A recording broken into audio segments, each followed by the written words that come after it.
Welcome to the Big Bets on Campus podcast. I'm Mike Calabrese. I'm joined today by Duck and Stuckey.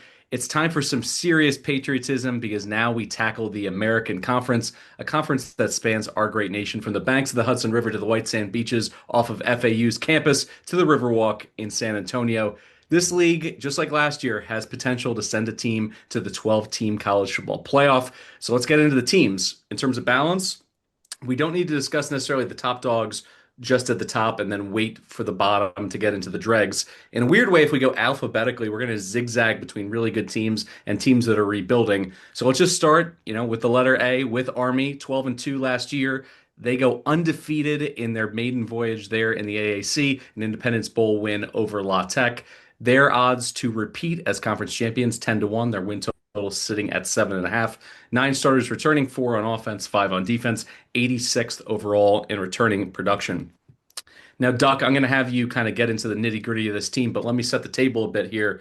No more Captain America on offense. Bryson Daly, and everything he did offensively for them. He ran it an impossible 319 times last year, broke 48 tackles, and somehow only put six footballs on the carpet despite all of that usage, all of the pitching. They only lost five fumbles the entire season, which spoke to his trustworthiness. He's gone. So too are pieces from that Joe Moore award-winning offensive line, and Kanye Udo goes off to Arizona State, which is a huge loss in the portal. Defensively, they returned five starters, six of their top 10 tacklers, but Elo Mudozi is off to Georgia. So another potential star that they're going to have to deal without this fall.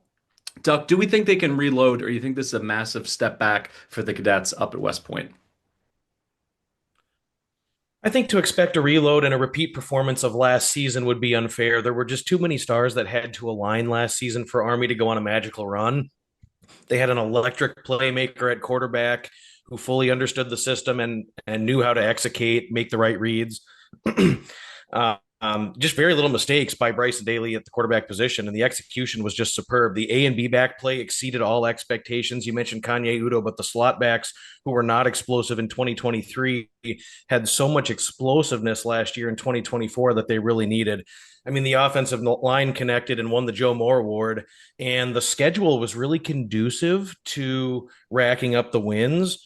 We've got a few things this year that are going to be changing with that. So I think the book is still out yet on Dwayne Coleman. I think he's a little unproven. He might be a little stronger passer than Daly, but yet to see with really a great amount of workload if he's the guy that's going to be able to handle the load.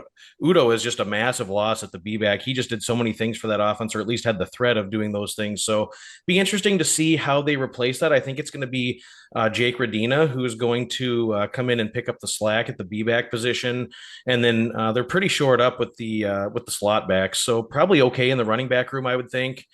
The receiver and tight end room is fairly inexperienced, although that'll be mitigated just by the style of play. They don't throw it a ton, and they'll certainly find someone that can likely emerge and pick up some slack there. But the O line, you lose the left tackle, the right tackle, the left guard with no portal to pluck guys from.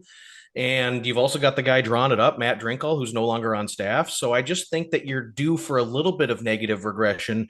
I don't think it's a reload. I don't think it's a massive step back offensively. I just think it's kind of a little bit of attrition back to the norm of what the talent level would be here. Five starters return on defense. Six of the top 12 tacklers return. There are some holes. The front seven is undersized, as is always the case with a military academy. They usually rotate a ton of guys in, so they're going to need some young guys to step up, especially as we get into the crux of the season.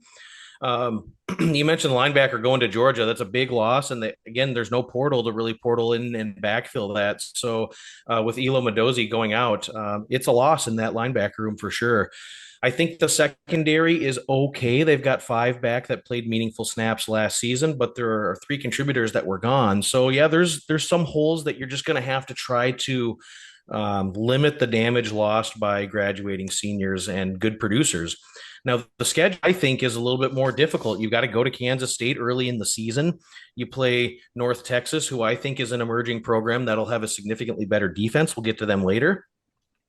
At East Carolina and at UAB will just not be cakewalks for Army. And routinely, when they have to go to the South, they have been known in the past to throw up a stink or two. So I think that those travel spots could be tricky.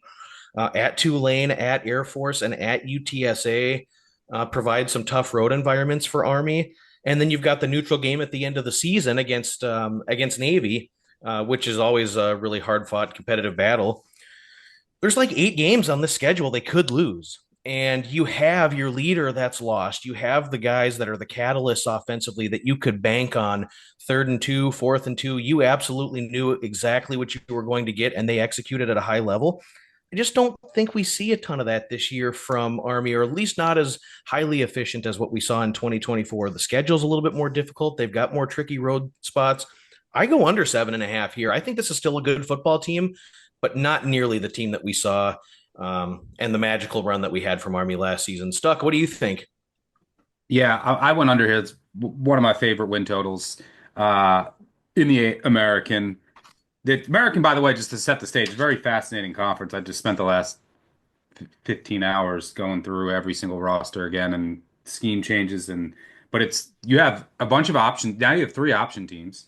You have a bunch of air raid teams. Rice is moving to the option. Yeah, you have Tulsa's gone air raids. You have like 4-ish air raid teams, and then you have your handful of balanced want to run it. Your Tulane, Temple, Charlotte teams. I think that and then you have the teams last year. I like all the head coach hires in this conference. Like you have Rice, FAU, Charlotte, Temple, Tulsa. They were disasters last year with like lame duck coaches, a lot of quit. I like all the hires. That doesn't necessarily mean it's going to translate into great seasons, but I think a lot of those teams are going to be more competitive. The effort is going to be there. And last year, if you look at Army, they had 10 regular season wins. Lehigh, Rice, they fired their coach. Temple, fired their coach. Tulsa, they quit, fired their coach. ECU, it was before they made a coaching change. They beat Air Force. It was its worst year in decades. UAB, we know, was horrible last year. And then their other wins were North Texas and UTSA. They could have lost either of those games easily. So everything broke right. Daly's gone being huge. The tackles, you have one with 3,000 snaps. The other one's on the Ravens roster now. Tackles are so important to an option offense. They call out everything on the defense for communication. And then their offensive line coach, as you mentioned, their tackles go from over 4,500 career snaps to less than 100. So that is a major question for me. And yeah, I think the schedule is going to end up being much tougher this year. So yeah, I went under. I project them at like 6.8. The way that I look at the American overall is you have, I would say, 5 teams at in the top tier that are pretty close, like Tulane, Memphis, UTSA, Navy, USF. And then I think there's a second tier. We'll see if any one of those teams can rise with like Army, North Texas, ECU. And then you have all the 6 kind of dregs with a lot of change. And most of them have new coaches, Rice, Charlotte, FAU, Temple, Tulsa, all brand new coaches. And then you have UAB, who I think is still down there as well. Could have a new coach by the end of the year. So those 6, so that's how I see it playing out. I think Army is in that second tier. Yeah, there's a lot of games that they could drop here. The loss of Daly's huge. The loss of the tackles is huge. Lost some other key guys. So I think there's value in the under. I went under 7.5. We look now at Charlotte 5-7 last year overall, 4-4 in the American, 75, 100 to 1 to win the conference. Win total sitting at 3.5. 2 starters returning, 1 on each side of the ball, 131st in returning production. We keep getting energetic, quirky coaches, club lit, Biff, but it's not working in the Queen City. Now they snag an elite G5 coach from Ohio and Tim Albin. He won 30 games in his last 3 years in Athens. Long term, I love this hire. It's the best case scenario by a country mile for a program, in Charlotte to be able to get someone of this quality who's already established. They didn't have to go to the FCS ranks. They didn't have to take a hot coordinator. They took somebody who's already proven that they can win with realistic resources, even though Charlotte is kind of trending up in that regard. But are they going to have answers to some of the major questions, starting with the fact who's going to be their QB1? Is it Grayson Loftus from Duke, Connor Harrell from North Carolina? Will their recruiting wins in the wide receiver room pay dividends if that quarterback position isn't figured out quickly? And defensively, Albin had stoppers at Ohio that were nasty. That defense in general really carried them for much of the season. And now, essentially, with all these new parts, 10 new faces on this defense, at least compared to last year's starting defense, a lot of FCS, a lot of JUCO guys need to emerge. Can we trust Albin and his staff to get these key questions sorted out by, let's say, the end of September? I'll go to you first, Stuckey, on this one. What are your thoughts on the reload here at Charlotte? Yeah, I like it. I like the Albin hire as well. I'm gonna miss Biff, but I'm not sure it's gonna pay dividends in year one. But their implied win total, you can find, is always shop around, especially for like futures. I think you can find like Charlotte is like 200 to 1 or like 75 to 1. If you, for some reason, want to bet Charlotte to win the league, why would you leave potential free money on the table? Just shop around for futures. You can see that across the board in the Three AAC. times a better price. Yeah, the differences between books. So just make sure you shop around as always. Um, I mean, Albin, look, his first year at Ohio, he had 3 wins, and then he won 10 plus 3 straight. So uh, maybe we see it in year 2, 3, 4. I don't really see it with this roster. They bring in a bunch of linebackers from Ohio.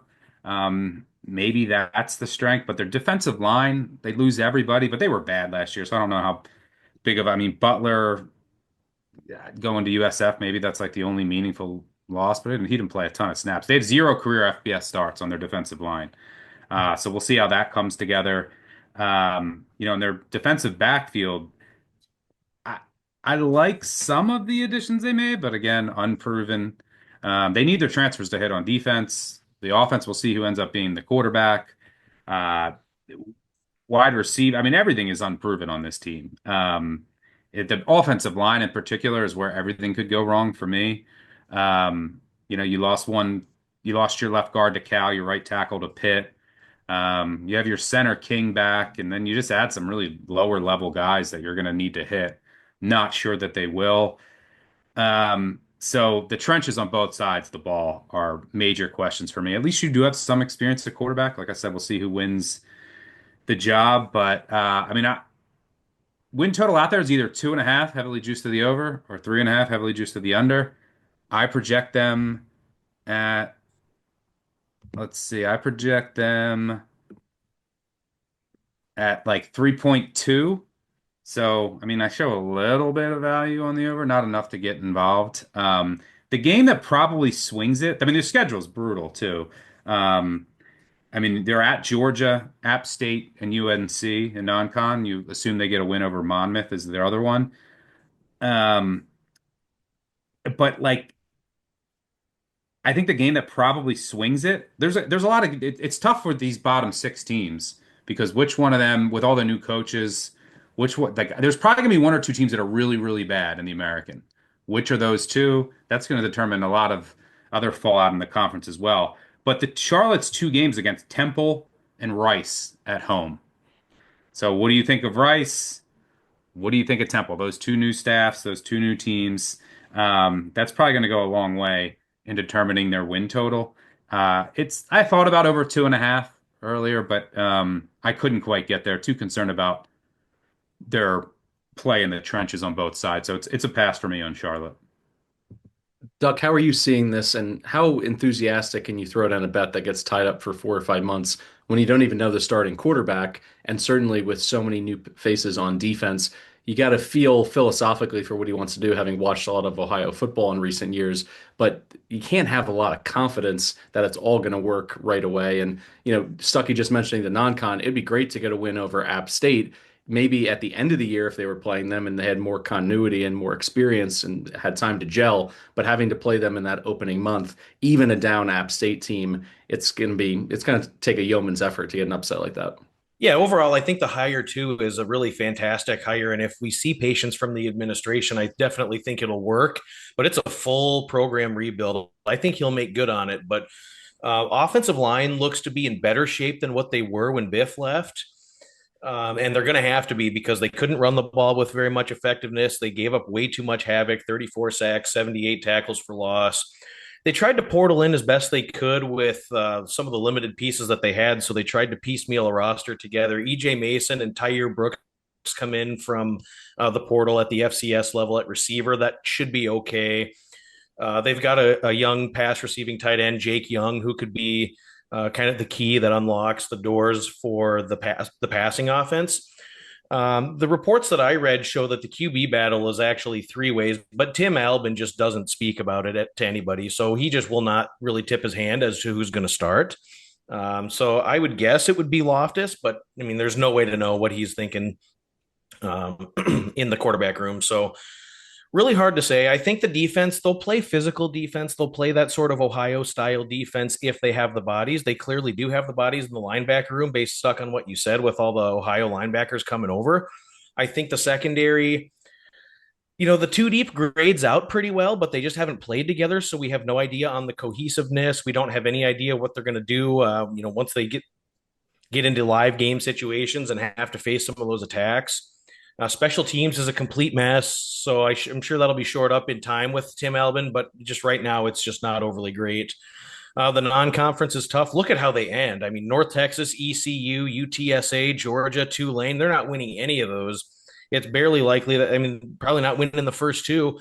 I don't know if they have FCS Monmouth baked in there, but Monmouth will show up and be ready to go there. So if they're not up for that after being up for App State and being up for hosting Power 4 North Carolina, they could get caught with their pants down against Monmouth. So this is definitely a rebuilding season. I think the higher long-term will work, but I just don't have a tremendous amount to get excited about here with Charlotte, and there's too much unknown for me to want to make a play either way. Warning to anyone with a weak heart, it's time to preview East Carolina. The Pirates went 8-5 last season, 5-3 in conference play. They win the Military Bowl over NC State 26-21, 16-1 to win the American Conference this year. The win total sitting at 6.5. 6 starters returning 4 on offense, 2 on defense, 107th overall, though, in returning production. Mike Houston got axed after a 3-4 start last season, and that part made sense. He was in a 5-14 nosedive across multiple seasons. What didn't make sense is what happened next. Blake Harrell took over with 0 head coaching experience, and they won 5 of 6. As I mentioned, they beat NC State in that bowl game, and I can't overstate what that meant to the fan base to stick it to an in-state school like NC State and have that opportunity. And now they turn around and they're going to play them again this year in the opener. John David Baker stays at OC. Harrell hired Josh Aldridge from Auburn to handle the defense. With the emergence of Caden Hauser, who, by the way, is healthy after sitting out the spring, a talented receiving core with experience around him, how high do you think this team can fly? Will they be flying the Jolly Roger for most of the games this season and get back into that 8 or 9 win window, in your opinion, Duck? Well, you're right about one thing. That bowl win was huge. Those two fan bases, it's a regional rivalry. They don't play often and they do not like each other. So that was massive for ECU. And a unique caveat, they play each other in week 1. So very interesting game here in North Carolina. I really wanted to love this ECU team. Like I really, really wanted to buy into what they were doing here. But then I kind of started diving in and I'm thinking, did this team turn the corner after Blake Harrell took over? Or was it just that they played Temple, FAU, Tulsa, and North Texas? I'm just not sold that it was a true watershed moment with the program. And I think they just played some crappy teams that they ended up capitalizing on to start to build a little momentum to make a bowl. There are so many question marks this season. I think there's some upside, but there's just a lot of question marks. The defense was so porous last year at times. 311 yards on the ground surrendered against Charlotte, 440 yards allowed in league play, 5.5 yards per carry the last 3 weeks of the season. Offensive turnovers definitely compounded the issues, but twice last year they blew 16-0 leads and ended up losing to App State and Liberty. Liberty game was played after a lightning delay in the middle of the night, but they still had 2-score leads and blew those games. Last year, they had big physical secondary players that really stuck their nose in there to stop the run, and they were really good in pass coverage early in the season. That entire platoon in the secondary is gone. So it really could just take some time for this defense, in my opinion, to amount to much of anything. Offensively, I like Caden Hauser's back. I like actually what he did last season as long as he can cut down the turnovers. He's going to have to take a step as a passer in his maturation. They do lose some key receivers. They lose Najee Harris, their running back, who was a major player last year for them. They do have a couple running backs back, and Parker Jenkins comes in. So I think that they'll be okay in the running back room, but they want to throw the ball. They want to go lightning fast, air raid tempo. They need to shore up a couple of the receiver positions just so they can have some guys. Now, they did get some P4 talent infused from Oklahoma, South Carolina, Penn State. But some of those receivers are unproven and don't have a lot of snaps under their belts. So the book is not out yet on that receiving core, but they were highly rated in high school. The offensive line just needs a little work. I'm really concerned that the interior of the O line is going to take some time because they bring in some transfers from the portal who haven't played in this system. And last year, the execution was just poor. They were bad on third down. They were bad in the red zone. They far too often had empty red zone possessions or settled for red zone field goals. So there's just some things that they need to really clean up in order to, I think, take that next step as a program.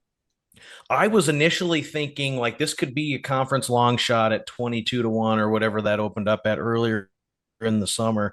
I really wanted to go over the win total at 6.5.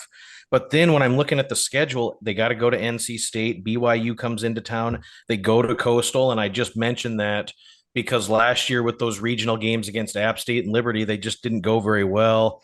They've got Army, Tulane, Memphis, and UTSA in the conference slate. Army's on short rest. I mean, this bunch could emerge and it could be a really feisty unit this year for ECU. I think that they'll play pretty scrappy football like we've kind of come to know and love with them. But I just think that it's just such an uptick in the opponents that they're facing. I think to really have a chance, you're going to have to defeat Army. You're going to have to defeat Tulane on the road. You're going to have to win some road games against some of these upper echelon teams. Last year, they had opportunities and they didn't capitalize on them where they blew them. So I just need another year for me to really take a firm positive position on ECU. Do you agree, Stuck, that it's a mirage what happened the second half of last year because of the schedule and with this step up in competition, non-con, and who they're facing in the American that they're going to get exposed? Yeah, I mean that's kind of what I took from it. A lot of it was who they played. I mean, they beat Temple, FAU, Tulsa, North Texas. Remember, they got blown out by Navy, and that was Woodson starting in that game at quarterback for Navy.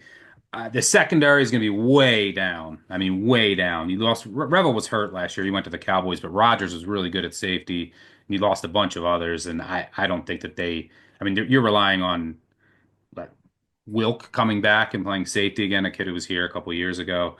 I don't really like their room at all. Linebackers, super inexperienced. The defensive line, they lost some guys up front. They do have a ton of size. I mean, everyone they added is like 300, 315, 320, 325. So they have a ton of size and bodies in the defensive line. I think they'll be okay there. But the back seven, I think, is going to take a major step back. Offensively, I like their wide receiver room. I mean, I know they lost Sewell to Iowa State and Wright, who's now on the Browns. But both of the Smiths are good. Petaway can replace Wright in the slot. Johnson and Mangrum, I think, have potential too. So I like their wide receiver room. Running back, they'll miss Harris, but they still have some guys there. There are some things that did materially change. Like you went from Garcia, who was a turnover machine, like 7.5% turnover worthy play rate, to Hauser, who was much better. I mean, Hauser was what 19 touchdowns, 8 interceptions. Garcia was eight touchdowns, 12 interceptions. But Hauser's still way too high. I mean, he had one of the 20 highest turnover worthy play rates in the country. Still way too high in that department. He was top 20 in ADOT too.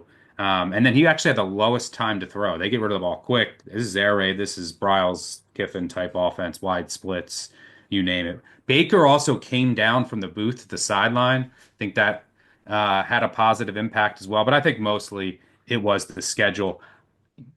Duck mentioned the offensive line. I'm really worried about the offensive line. That's what could. Otherwise, I think this offense would be really good if the offensive line comes together. They lost their three best. They lost 7,000 snaps with their center, their right guard, and their left tackle. And I'm not sure. I mean, they need like a Newberry transfer to hit at tackle. Long from Maryland's probably going to start at guard. Their center, the projected center, Jones, got hurt in the spring. He's out for the year. That was another loss. So they were expecting him to start. So the offensive line does concern me. I lean under here, show a little bit of value. They do play all of the new coach teams in the second half of the year. Tulsa, Temple, Charlotte, FAU. That could be good or bad, right? Like it's going to take those teams time to, gel and figure things out. But depth is questionable on all those teams. They also could, just be decimated. They could be checked out. Who knows? So that could go one way or the other. It just introduces some variance. But their schedule definitely gets tougher. They play seven bowl teams from last year. Last year they only played five. They basically swapped out Liberty and App State for NC State and BYU this year. So you go from two Group of Five to two Power Five and non-con. And then instead of Navy and North Texas, you play Memphis and Tulane. So it got a little bit harder there. So I would lean under. I also think that this is we'll see where the market is. Obviously, it always depends on price. This will be a great over team at certain times this year. They want to go really fast. I think their defense is going to be really bad.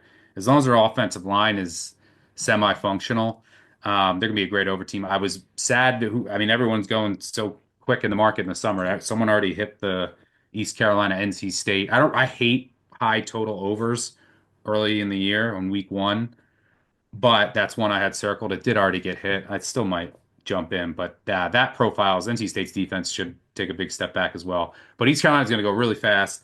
I like their weapons, and their defense, I think, is going to get torched, especially against Power Five competition. So that could be a sneaky over in week one. But it's either under or nothing for me with ECU. I project them. You can still find 22-1 out there, Caesars to win the conference. I have no interest.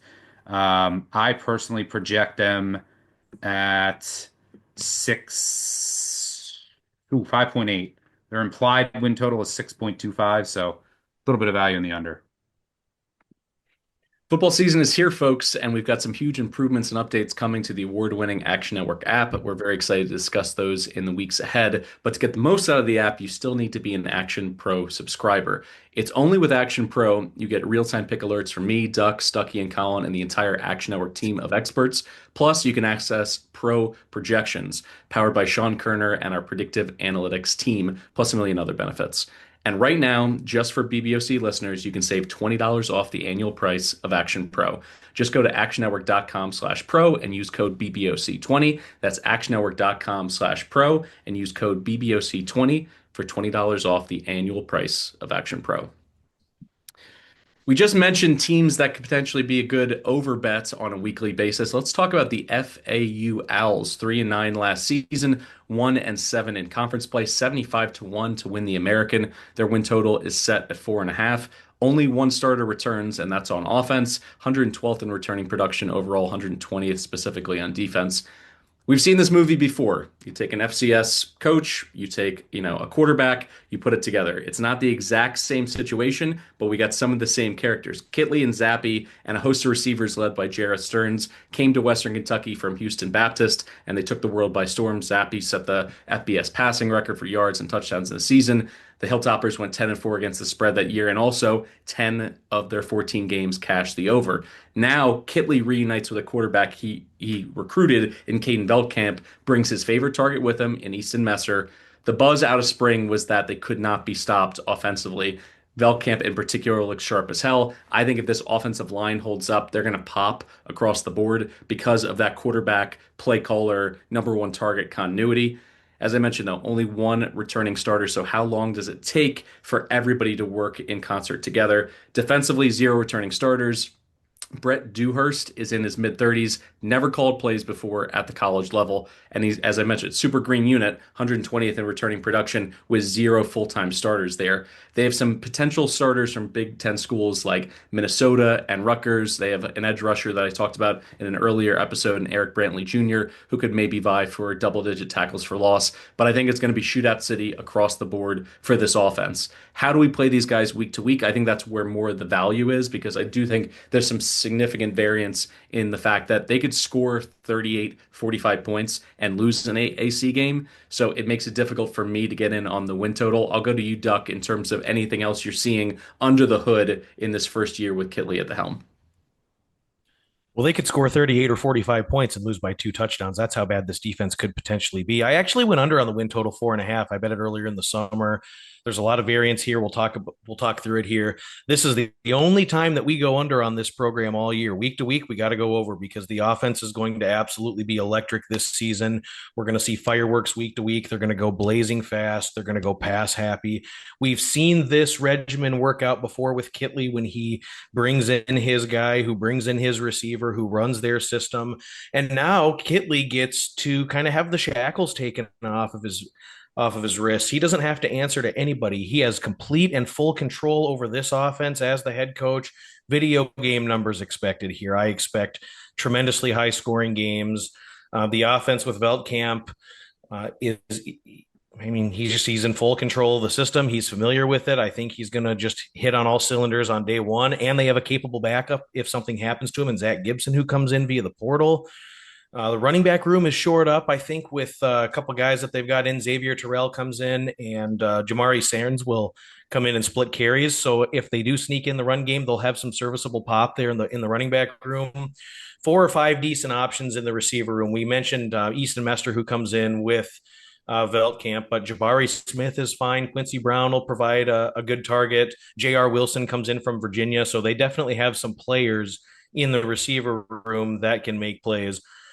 There is a question on the offensive line. It was bad last season for FAU, and now they're kind of piecing together with JUCO and using the transfer portal at the P4 level to get some guys. But it's a different system. It's going to take some cohesiveness, and so they're going to kind of be learning on the fly based on how their schedule sets up. But if they can shore that up, watch out, because this offense is going to be good to go. Defensively, they bring some guys in from UTEP, Purdue, Kansas, Wake, Liberty, but they were all reserves. It's kind of a raw unit. And we really don't know everything that we're going to specifically see, especially from the secondary. The D-line was atrocious last season. 5.0 yards per carry surrendered on the ground, absolutely shredded by the upper teams in the American last season. They gave up 400 rushing yards twice in a game last year. It was just so stinking bad with the run defense, and it may not be a lot better. Last year, they ran at a relatively slow pace offensively, and they kind of had some games that were lower than normal possessions, let's say. Well, this year they're going to be blazing fast. I mean, you could see 16, 17 possessions in a game, and that defense is just going to be hung out to dry. I don't think the stop unit is going to be where they need to, and it's going to pay the price for the type of style of offense. So when I look at the schedule and when I look at everything that's laid out here, I see probably winnables, obviously, against Florida A&M and FIU, but you've got Memphis on the schedule, South Florida, Navy, Tulane, UConn, ECU. Those are going to be all tougher opponents than what I have pegged for Florida Atlantic. You got to go to Maryland to open the season. Could be an interesting spot against the number, but not sure they win that. So then to go over, you're going to have to sweep with FIU, Rice, UAB, and Tulsa. I don't know. I don't know if they do that or not, just based on how the defense is set to perform. It's going to be a fun group to watch this year. I look forward to betting a ton of overs on their games this season. I think it starts right away until the market adjusts, but the defense really has me putting the brakes on them really leaping up in the standings, because this group could just be horrendous defensively.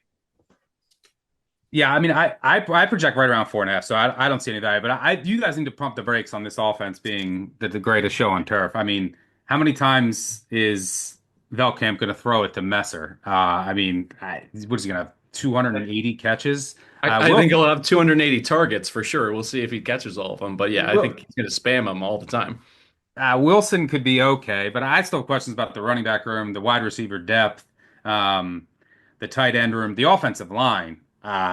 Looks really scary to me. Their only guy back was really bad last year. He could move from right tackle to right guard. In a way, it's a good thing because you're learning a new scheme, but I don't like the personnel they have. I mean, they lost the center who's now on the Seahawks. The left guard is now in Louisville.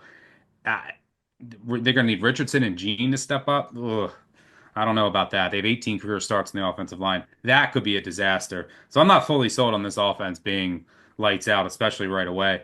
The defense, yeah, they lost everyone on the defensive line. Who cares? They were awful, except for Davis, their defensive tackle. He was good. I think he's with the Colts now. But I don't really like the guys that they brought in on the defensive line. They lost all of their linebackers. Super inexperienced there. And they had some talent in the back seven last year. I mean, their cornerback Brown is now with the Packers. They lost a safety to Vandy, a safety to UCF. And who are they bringing in? I mean, you're going to need Rogers from Purdue to hit at corner. You need power four castoffs to hit. I'm not sure I see it.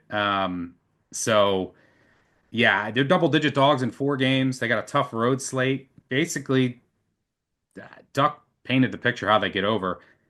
Can they get one of at FIU or at Rice? I project them like under a field goal dog in both. Like they're close to coin flips. Can they get one of those? If they do, then they got to go 3-2 at home. Florida A&M, UAB, Tulsa, they'll be favored. UConn, ECU under a touchdown dog. So I, I'm right on market here. Nothing for me, but more questions than answers for sure. Get Memphis Messer if Tigers. you're a fantasy player. And Kitley is now the youngest and tallest head coach in FBS. Hopefully the height will tie in with them going over on those totals. Like I said, it's a team I'm going to be interested in playing kind of flatly until the market catches up to it, just over, over, over. Even in week one against Maryland, I think the Terps are probably going to play two quarterbacks in that game. It's not going to really matter who they play, and they're going to try to get that freshman some experience and some confidence. So I could see a lot of actual play calling in the second half of that game, even if they're running away with it. All right, on to the Memphis Tigers, 11-2 overall last year, 6-2 in the American Frisco Bowl shootout win over West Virginia. 11-2 to win the American this year, 8.5 as their win total. Only three starters back though, two on offense, one on defense, 119th in returning production. I guess $250 million doesn't get you much in this economy because Memphis dangled that number out to the Big 12 and they got laughed out of the room. So for now, it's the American as their home. And the question I have for you, Stuck, is did Memphis miss their window? Let me just like paint this real quick. They won 11 games last year, but they got to replace nearly everyone, including Seth Hennigan, who started a million games for them. Mario Anderson was a touchdown machine. There's got to be some drop off with Brandon Lewis, in your opinion, right? Yeah, for sure. I mean, the offense is going to look significantly different. I mean, Hennigan's a 4-year starter. I expect Memphis to be a little more run heavy.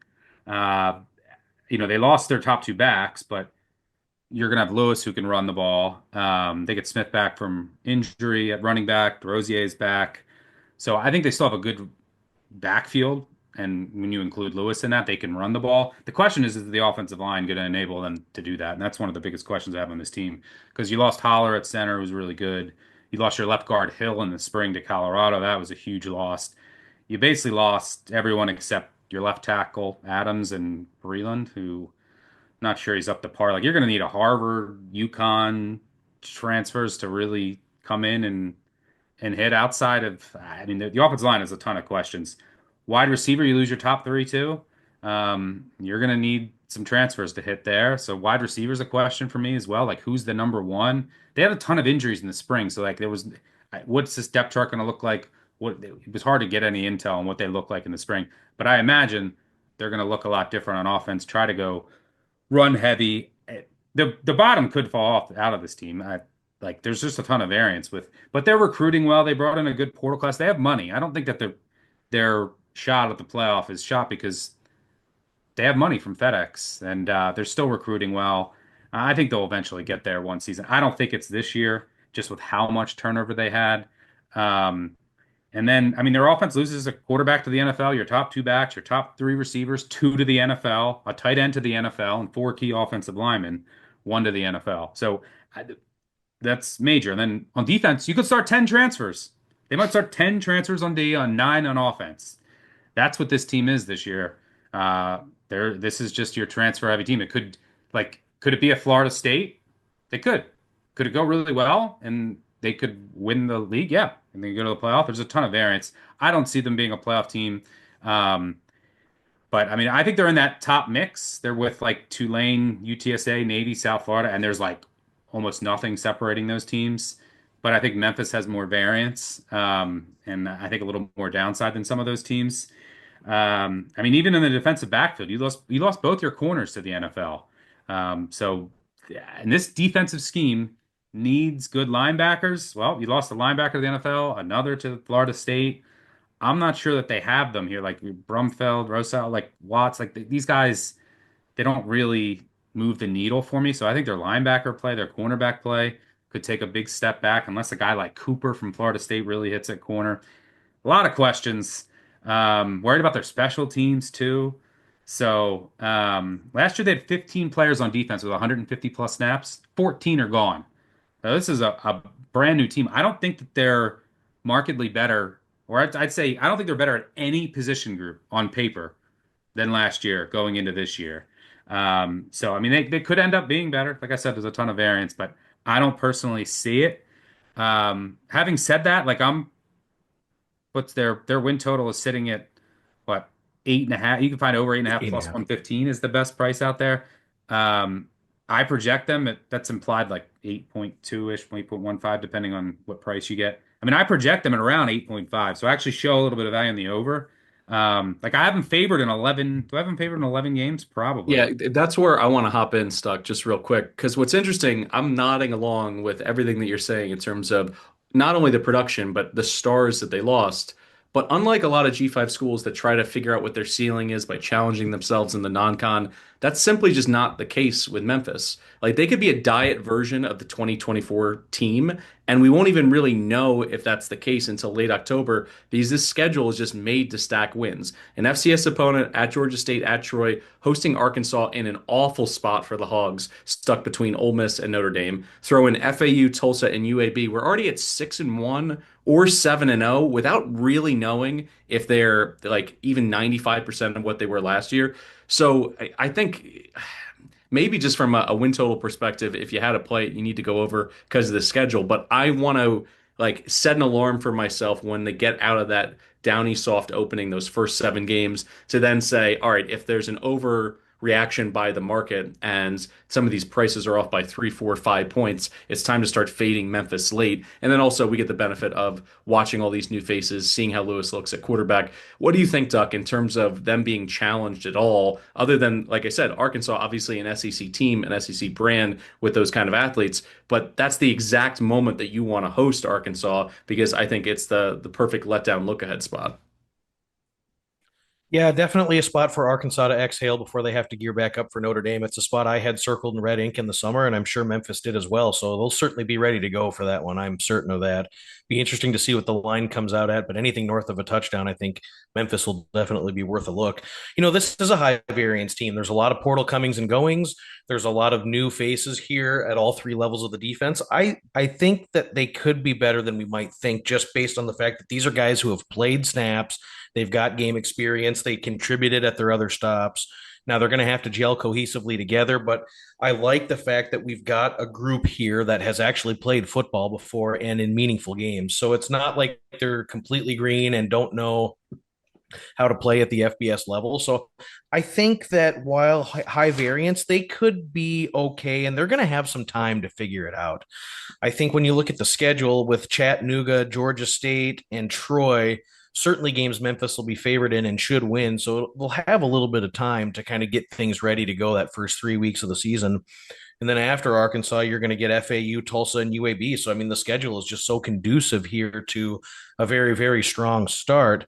Week to week, the sentiment may become too strong, and we might see some value fading them in situations like, I don't know, at Rice or Tulane and ECU. Maybe they do get Navy on revenge. Navy beat them last year, and I think that's one of those games that Memphis will be ready to go last week of the season. But I mean, it's probably a 9-win team this year and a team vying for a conference championship, I would guess. So I don't have a strong position either way, but I would truly, just based on the start and the way the schedule situationally sets up, I would lean over. Yeah, they just won the schedule lottery. And they're a high variance team, but like they're at the top of the odds to win it. So like that, I have no interest in them in backing them to win the league. I mean, their 3 toughest games are at home: Tulane, Navy, USF in conference, and then they get Arkansas at home. They've been pretty good at home over the years. They have 6 winnable road games. UAB, Rice, ECU, FAU, Troy, and Georgia State, which is why I have them favored in 11. And then they're a small dog at home against Arkansas in a really good spot. So, but maybe the regression monster hits them as well. They were plus 18 in turnovers last year, 5-1 in one possession games. Although it's a brand new team, what does that really mean? Yeah, I'm not going under just because of my projection in the schedule, but not a team I have interest in investing in this year. Next up, Navy, 10-3 last season, 6-2 in conference play. They get the Armed Forces Bowl win over Oklahoma. Never fade a service academy in Armed Forces or Lockheed Martin Bowl. If there's any military connection, just go ahead and play them blindly. They're 5-1 to win the American this time around. Win total is all the way up to 8.5. 12 starters return, 8 on offense, 4 on defense, 34th in returning production, 12th offensively. Usually, we see a service academy have a magical year fueled by experience, continuity, turnover luck, a lot of close wins, and then we all brace for that fall from grace. In the past 50 years, when a service academy wins double-digit games, they fall by at least three in the win column the following season. But the question here for this group is, was Navy actually ahead of schedule last year? Because the offense cooked really bad run defenses thanks to Drew Cronick's millennial wing T. Blake Horvath making the right decision all the time. He actually got everything going in the passing game too. He threw for 13 passing touchdowns, the most by a Navy quarterback since Ricky Dobbs in 2010. He has all his weapons back in the backfield, most notably Eli Heidenreich, who pulls double duty, also being a key pass catcher in this offense. The offensive line needs to replace three new starters up front, but I think they're still going to be lethal against middling to bad run defenses, and there's more than a few on this schedule. But can they hold up late defensively? They play that FAU air raid. They get a roadie at North Texas, at Notre Dame, versus USF, and at Memphis, all before the Army-Navy game to end the season. That's a rough finish for a defense that could be worse, at least on paper, even with a steady hand with PJ Volker calling plays. I would need at least 9-1 to play them to win the conference because you could easily be 5-1, 6-0, feeling great both about their chances to win the American and go over their win total and still not get there because that's how treacherous the back half of their schedule is. Do you see it playing out that way, Stuck, where they stack wins early, they look like fire breathers, and then again for the second straight year, the wheels start to fall off in November? Yeah, this is we call this the American preview. This is going to be the un-American preview for me. The unpatriotics. I'm going under on Army, and I'm going under on Navy. I mean, I project 8.15. Their win total is the best under you can find out there, under 8.5 plus 120. So it's implied depending on the price, 8.8, getting close to 9 is their implied win total. It's scary though because there's a really good chance they start 7-0. VMI, UAB at Tulsa, Rice, Air Force at Temple, FAU. And then the schedule gets much tougher. But you want to talk about a team that could potentially 180 from last year. I know Horvath is back. I know all their backs are back. They're speedy receivers. But I mentioned this with Army, the tackles. This team lost its entire three deep at tackle. Entire three deep. And tackles are so important to this offense. They call it everything. They control all the communication. Like I think the interior still could be good or decent with Purvis, Nichols, and then you got Smith back who had some time. We'll see. Nichols might be moving to center, so that's something to watch. But the tackles are a major, major question mark for me. The depth is especially shaky. But I mentioned a team that could do a 180. Why? Well, last year, this is the team number one in red zone. I mean, they were historically good in the red zone, historically good in turnovers. They got so many. The red zone defense was amazing. All the interceptions they got, and they stayed so healthy. I mean, the top 12 on their offense only missed 2 total starts. Their entire offensive line was healthy the whole year. If they have anyone get hurt on this offensive line, it could be trouble.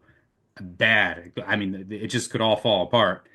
So I'm worried about the tackles on offense. And then on defense, I'm really worried about the back seven. The defensive line still should be good. I mean, Reed's gone, but they got everyone else back. And I mean, Robinson's a monster. And we'll see if someone can like emerge to get those pressures that Reed got. But they'll be okay on the defensive line. But linebacker, you lose Ramos, who's a monster, and Jacob, just so good against the run. Big drop now. You got your strikers back in Campbell and McShane. But the defensive backfield, this is one of the best pass defenses that Navy has had ever. And that's usually their weakness because they just don't get the players in the back end. Well, they had an all-conference corner who's gone. Their safety, Lane, got drafted. He's gone. Their other safety, Williams, is gone. And I mean, they're all those three are all multi-year starters, 6,000 snaps. Duhart is back at corner, but he's probably not even going to start. And he was not that great last year. They might rotate him back to safety. I like this kid Ross. And Onyahab was supposed to be a starter last year, then got hurt. So maybe their corners can be okay, but there's still some questions there. But the safeties, tackles are so important on the Navy offense. The safeties on this Navy defense, they're going to stun a lot, play a lot of zone, try to confuse you. The safeties are the ones controlling everything. Major question for me. And then a team that wants to play field position, they lost their best punter in school history in Riley Reithman. Questions there. The rest of the special teams also have questions. So Yeah, I mean, last year they beat Bucknell, Temple. They caught Memphis off guard. And by the way, teams are going to now know what to expect from this Navy offense, this new chronic offense that was a modified wing T triple option, mesh. Now teams know they're going to be prepared. But they beat UAB, Air Force, Charlotte, USF, ECU, and Army. There were some quarterback injuries in there, teams that were just way down. Schedule's going to get tougher on the back end, but they could start 7-0 easily. I think they end up dropping one, and then it gets a little rough on the back end, especially if there's like injuries on the offensive line. So back seven on D, offensive tackles. I love Horvath, but I'm going under on Navy. I'll make them prove that they can win 9 games. Uh, Hopefully, I have Army and Navy under. Hopefully, they're both under by at least a half a game by the time they play at the end of the year. Otherwise, I'll just be watching that game knowing I'm going to get my money back on both totals if they're close. And hopefully, both of them aren't over. But yeah, I'm going under on both Army and Navy. I'm sorry, troops. I love you. Yeah, anchors away. I'm going under on Navy this year as well. I think you're paying way too much of a tax for a name brand at quarterback, a Horvath. The book's out on him. The casuals know about him. His offense is fun. I still think Drew Cronick is going to have counters. Everything that was on film last year, he realizes that. Certainly at the back end of last year, defenses were more prepared, but then I think he has a whole offseason to get back in the lab. I trust Yeah, him. they're going to throw more, is from what I'm hearing. Is they're going to try to Yes. throw a little bit more, but the tackles are bad. Tackles are bad. And as you point out, Stuck, it's no guarantee when you have a crazy positive year in turnover margin that it's going to flip the next year. But even if it's just closer to 50-50 and an even split throughout the year, that was so instrumental. You saw it against Notre Dame. Once they had some bounces go against them, it snowballed. And with these offenses they're going to face in the last 5 weeks of the season, that's going to be paramount in terms of ball control. So I'm going to go under here. I think there's a chance that maybe they drop one or even two early in the season, just because by virtue of the offense they play, fewer possessions, those turnovers are magnified in terms of their value. Duck, do you agree with what we're laying down on this team? And do you think there's just a way outside of the win total to start to fade them in season later in the year, hoping that those empty calories and a 6 or 7 win start to the season, that the casuals see it and say, oh, they're ranked inside the AP top 25. This team is banging on the door again. Maybe they're going to get to a conference title game when in reality, they're probably not a top 3 team in the American this year. Well, yeah, there's just too much attrition on defense. I mean, I won't rehash everything that was said because it almost mirrors my notes verbatim, but the offensive line pieces that are now missing, it's just so impossible to replicate the replacement of that until you get into game situations and kind of know what you have. So it's going to take some time. And I think it's critical not to understate that you get some film on this offense with the quirky nuances of the wing tee and the option hybrid and all the things that Chronic wants to do.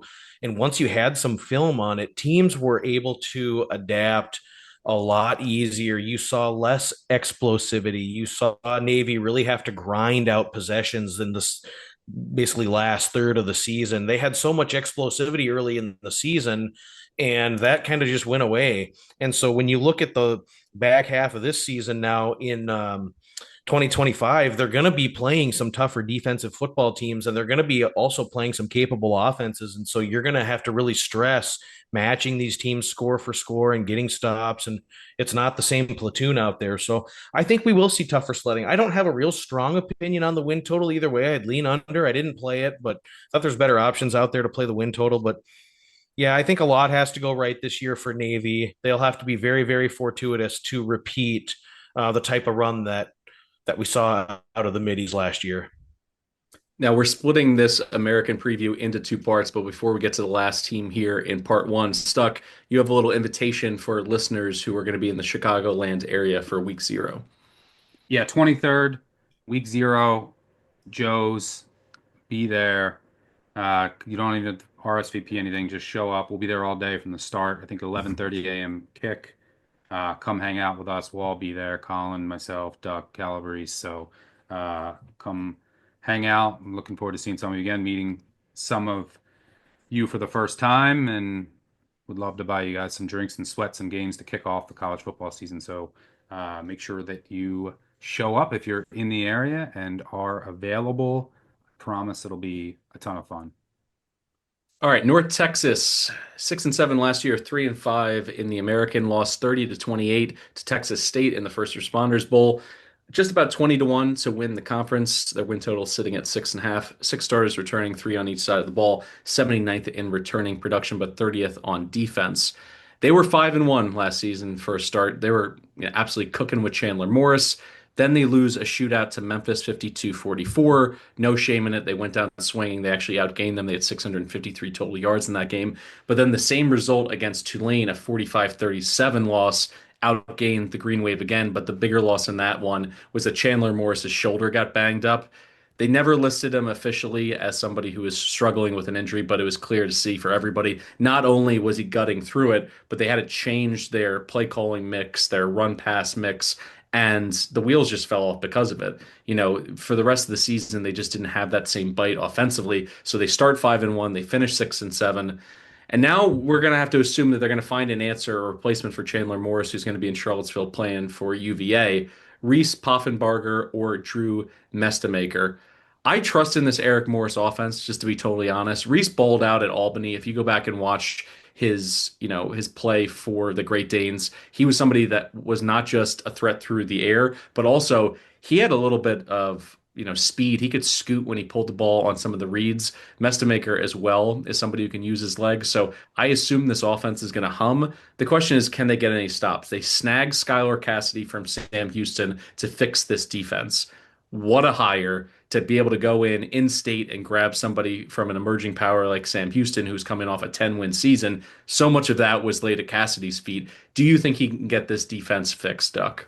I'm still a little worried about the quarterback position, but I trust the offense. I trust Morris like you. I think there's North Texas in that second tier. There's a chance they can jump up to the first tier if Cassidy fixes the defense. So I think that I'm going to take a small shot on North Texas to win. You can find a 20-1 out there. I think they're worth just some couch change.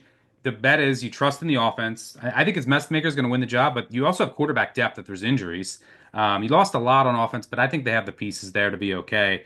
The defense is just going to come down to Cassidy, the Sam Houston State transfer, some other transfers. They got to hit, and you got to be able to get stops. But the thing I like, and by the way, their offense last year was so hurt. It's so many injuries in the offensive line at running back. If Cassidy fixes their D, and they take a big schematic jump, they have the schedule. I mean, among the top 8 projected teams, they only face Army on the road, and I'm low on Army. They get Navy at home in a great spot. Navy could be 7-0. They have Notre Dame the next week. They're going down to Denton. That's a great spot. They avoid Memphis, Tulane. They host USF, Navy, and UTSA. They have 7 home games. They get Army early, which I think is good. And with all of the change that's happening at Army, UAB could be a lame duck at the end of the year. Rice could have no depth. And by the way, Rice is the third option team that they'll face late in the year on the road. They get Temple at the end of the year. They could be dead. This team could go on a run at the end of the year. So we'll see. I think Mestamaker. I think it's going to be Mestamaker, who, by the way, didn't even start in high school. He played. He's like a punter and a safety. He couldn't beat anyone, and then he walked on and he looked great in the bowl. But I think it's worth a flyer at 20-1 on North Texas with this schedule and the upside on the defense with Cassidy. I love the hire. So yeah, give me some mean green. They owe me for that Army game last year. A bet I will remember for the rest of my life. I don't know how many times Morris could throw an interception at the 2-yard line. And they got in that one time, I swear. And they didn't call it a touchdown. That game will haunt me forever. But North Texas long shot for me. Yeah, I'm going North Texas as long shot too. A sprinkle. I agree with the assessment. If this defense ups their game, the schedule is there. I mean, as anyone who listens to the show knows that I'm susceptible to an FCS guy, whether it's a coach or a quarterback coming in. I watched a lot of Poffenbarger's, film. I think he's kind of the perfect fit for this offense. And like we said, I mean, you look at the bowl game, that was an incredible performance by Mestamaker. So either one, but I want Poffenbarger to be the guy. And if this defense, even cracks the top 75, top 80, we're not asking for him to pull any miracles here defensively, but just be a little bit more havoc-minded in the secondary, be a little bit better against the run, and all of a sudden this schedule, everything is in play to be able to win just about every American game on the schedule. Duck, Are we out in front of our skis here? Are we just a little too optimistic on this bunch, particularly because of the bottom falling out last year? Was that a systemic issue beyond just the play calling? Was that a bit of their depth? Like, where are you with UNT, and do you think they have the goods to kind of punch through to the top of the conference? Well, it'll be stunning this year at the conclusion of the season to turn on the Sam Houston State film when we see their defense and what it will have become without their defensive coordinator. And if you look back at the prior years, it'll be just amazing to see what the job was that he did when he was at Sam Houston State.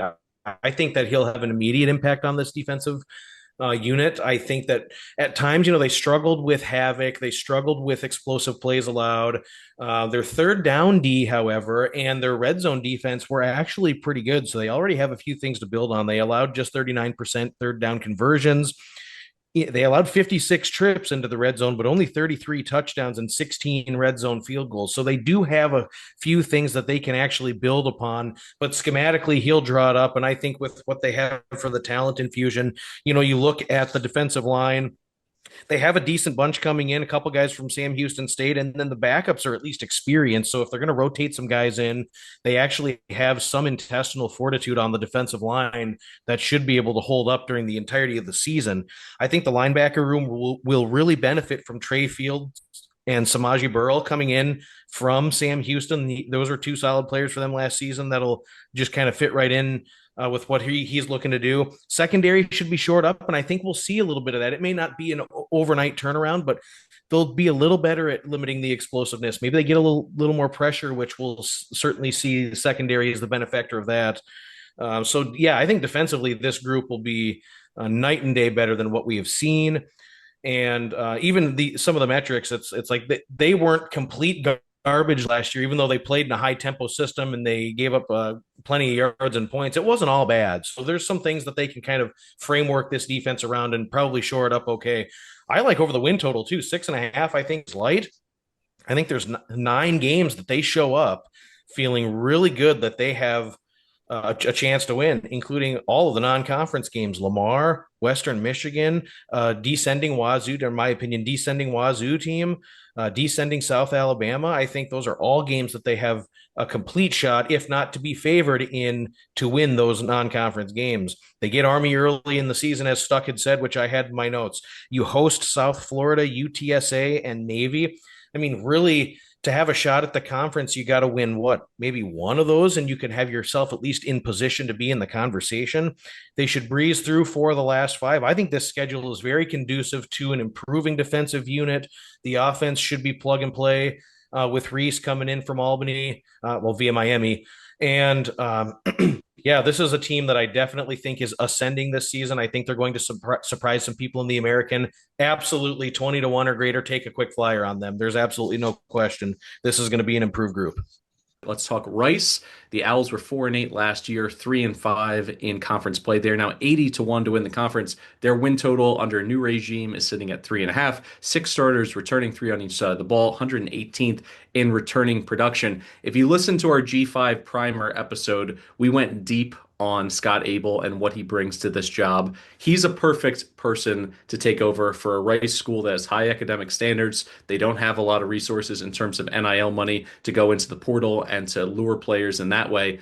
And this essentially is what he's done his entire career. You go back to his high school days, he took over a team that was downtrodden, turned him into an absolute power in the state of Virginia. Then he goes to Washington and Lee's, an OC, then their head coach, takes them to new heights.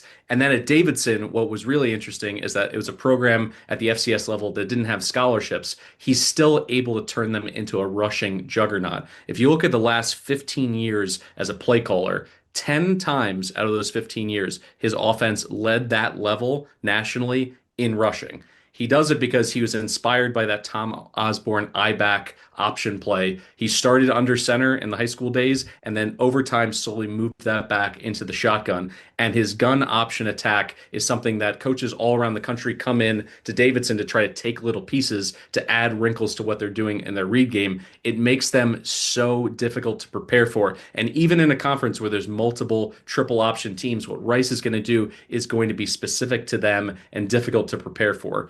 Now, I'm going to kick it right to you, Duck, because this is a team that you've been focused in on, and a note that you shot me overnight. Man, Rice was close last year. I agree. Even though they, have to replace 8 starters on both sides of the ball, this is a team that's not starting from zero, but they have the right cook in the kitchen to be able to take these sparse ingredients and be able to whip up something interesting for the Owls. How are you playing them situationally, and are you interested in that win total sitting at 3.5? Yeah, I mean, it's a dynamic offense that Scott Abel is going to bring in from Davidson. It's unique in that it's an inverted triple option out of the pistol and out of the gun. They run a lot of window dressing and some motion stuff to create opportunities for receivers to carry the ball, along with running backs and the quarterback themselves. So there's going to be plenty of options as long as they can get the offense to learn the system in fall camp and understand kind of the reads and the cues. That'll be really important because with the quarterbacks that they have coming back, it's unique to them. So there's going to have a little bit of time in the seat factor or lack thereof, where it's not necessarily going to be exceedingly crisp all at once, but it's going to be an offense that'll allow them to possess the ball, stay ahead of the chains, retain possession, and keep the defense off of the field, which I think will be critical. Yeah, I thought Rice last season was actually really close when you look at some of the games that they lost against some of the tougher opponents in the American last season.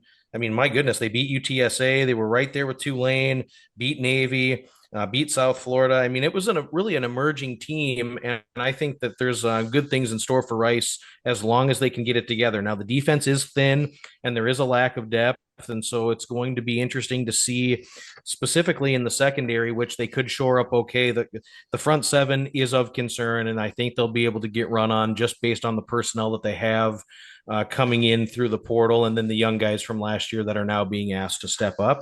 But I think Rice will be a great dog. I think as we progress through the season and we get into some games that'll be considered winnable, specifically Prairie View, Charlotte, and FAU in the middle of their schedule, we really could see this offense firing after some live game reps and some things that you can't simulate in practice. So yeah, I think 3.5 is really the only way I would play this would be over. I think there's probably 5 or 6 winnable games on the schedule. I think that they're going to have to feel good about their group in those situations. They might take some lumps against some of the stronger teams in American play, but I think they're going to be a great dog too. I think they could certainly be worth a look in week 1 at Louisiana as a team to try to maybe kind of catch the Cajuns off guard. There's not going to be a lot of FBS film. There won't be any on their offense that they're going to run. So that could be unique. Could be some spots later on in the schedule to catch them. UAB's got a real weak run defense, and so it could be a situation there. So yeah, I look for some spots situationally this season where I'm going to be backing Rice ATS. Stuckey, before you get in here, I just want to kind of add one point in terms of roster building and overall recruiting. Because Rice targeted him early in terms of Abel, they got him in November. He was able to hit the ground running. They secured the 6th best recruiting class from a high school perspective in the American, the program's 2nd best class in the past 15 years. A small transfer class, but 2 quality starters coming on the defensive line. A potential addition at quarterback for a guy who may be in the mix here in Lucas Shearhorn. Between him and Drew DeVillier, Chase Jenkins, are you seeing anybody at quarterback that you feel even a little bit good about their chances to be pesky here in year 1? And if so, are you over the 3.5? I would lean over. My fear is that their schedule's tough. They draw the top 5 in the AAC. They might wear down late. This team's going to be super small. Like I think Jenkins is going to win the job. He was a quarterback, converted to receiver, now he's converted back. He was QB1 in spring. He fits this system the best. I mean, Abel only averaged 15 passes per game, so they want to run the ball. It's more of a triple option. It's more like a gun option. It's not a pure triple option. Think like Chip Kelly offense. But they're small. I mean, like their running back might be 5'7", 160. Their wide receivers could be like 5'8", 160, 5'7". Like they're a small team. They could really wear down late in the year. And the offensive line could be a disaster. I mean, they lost their one tackle to Ohio State, another tackle to the Packers, another tackle to UNC, a guard to UNC. Tackles are a major, major question mark.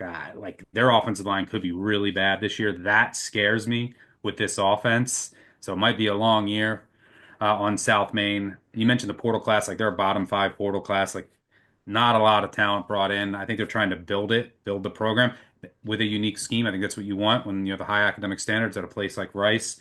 And then the defense, I have a lot of concerns. Their defense was underrated last year, and they had a lot of guys who started for like 4 years that are now all gone, and I think they'll be okay at linebacker, but defensive line, I mean, you lost Piercy, 4-year starter. He's now on the Rams. Your defensive tackle, Floyd, 4-year starter. They were great at getting to the quarterback last year. Not sure they have the guys to replicate that production. I thought they had one of the most underrated secondaries at the group of five level. Well, you lost Taylor at safety, 4-year starter. Your cornerback Fresh, 4-year starter.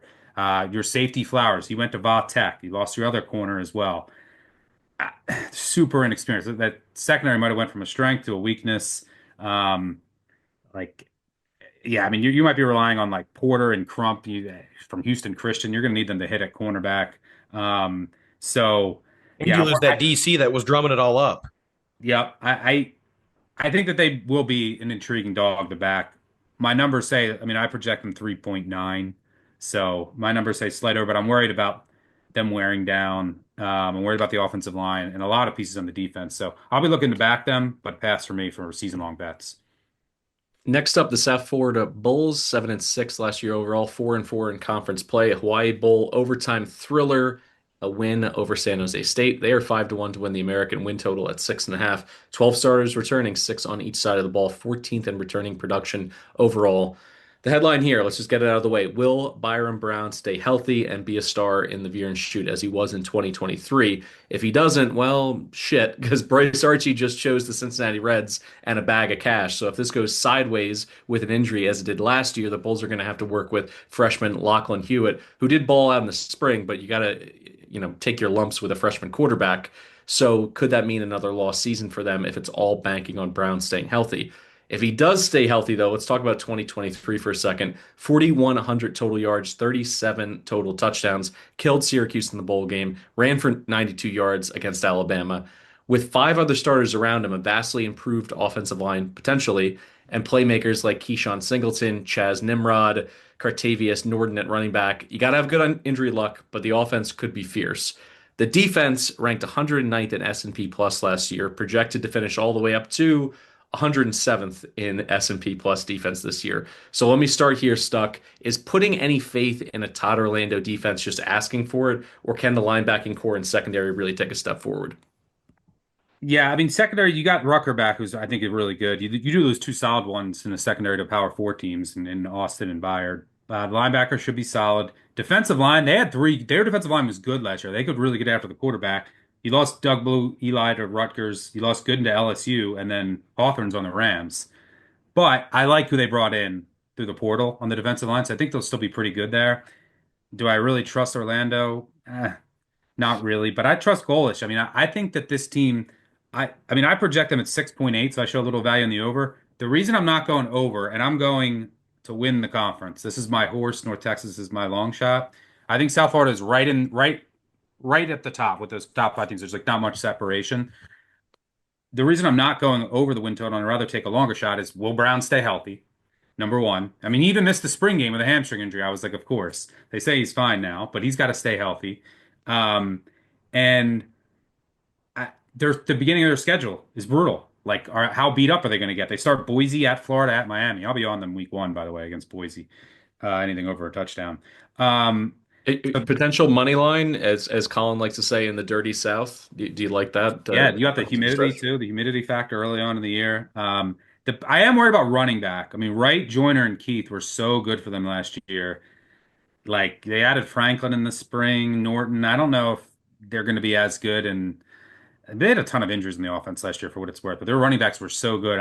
There could be a big drop off there, and that kind of is the engine that makes this offense go and sets up the big plays. But if Brown stays healthy, I mean, look, this Golish year 3, he's been recruiting well. This team's top 20 in returning production. If Brown stays healthy, like you look at the top, Memphis has quarterback questions, Tulane has quarterback questions, UTSA we'll get to as defense questions, Navy and Army. We already detailed some of their issues. And by the way, something I didn't mention with both of those teams, if their offenses take a step back, like their offensive lines, Army with the quarterback, then their defenses get worse. Their defenses benefited from their offense being so good last year. So South Florida, I like a lot of the talent. They have a lot of young kids that they've been bringing in over the past couple of years that could really see an increased role. So there's a lot of upside with this team, especially if Brown stays healthy. So best number out there right now is 8-1. So I'm in there. I'm going to pull this up in real time here and look at South Florida to make the college football playoff 30-1. Any interest in that, Duck? Not really. I don't know if they're to a point yet where we're going to see them get Florida or Miami. There's a chance. I mean, they're going to give Boise State a very competitive game in week one. I already have +8.5 in pocket. I think South Florida is the play there in week one, but I don't know if they're going to get Florida or Miami. They'd have to get one of those in addition to Boise in order to really give themselves a chance because there's another conference loss somewhere down the way. So if you don't get either one of those, now you're talking 3 losses and just probably unlikely to make the college football playoff based on the current landscape and who else will be in contention. I think the defensive side of the ball is concerning, but like Stuck had said, I really like what they did in the portal. Dre Butler comes in from Charlotte, Merrifield on the defensive line from FAU, and added about 3 decent G5 linebackers too. So I mean, they're definitely trying to shore it up, and I think that they're going to make a few strides defensively. I mean, it's really about the health, though, Brown. Like the drop off at quarterback is just so massive if he goes down and could really handcuff and limit what this offense is attempting to do. You lose your 3 top running backs, you lose your 3 top receivers. There's just going to be a natural kind of working through that with the offense, despite the fact that they brought in some talented players through the portal. So, yeah, a little bit of transition here for South Florida. They've got a lot of tough conference road trips too. They got to go to North Texas, got to go to Memphis, got to go to Navy, and there is a chance that they start 0-3 straight up in the non-conference, which I think that's why the long shot future might be a little bit better play at 5.5-1 or 6-1 because they can go 0-3 and that doesn't affect anything in conference play. As long as they can stay healthy, they can kind of weather the storm there. So yeah, I mean, win total's low for a reason. I think the slate is tough. They've got those tough conference road trips, but could definitely see South Florida kind of being in the mix for the American at some point this season, as long as they can win some of those tough road games. Yeah, and Brown stays healthy. 8-1 out there. I'm in for. By the way, 2 of the teams you mentioned they have to go to Navy. Well, Navy, for what it's worth, the week before is at Notre Dame. Pretty good spot. And they had a hangover last season after Notre Dame. They had a massive hangover could and get lost beat to up. Rice. It's going to be a physical game. And then they host UTSA, another team that's going to be in the run.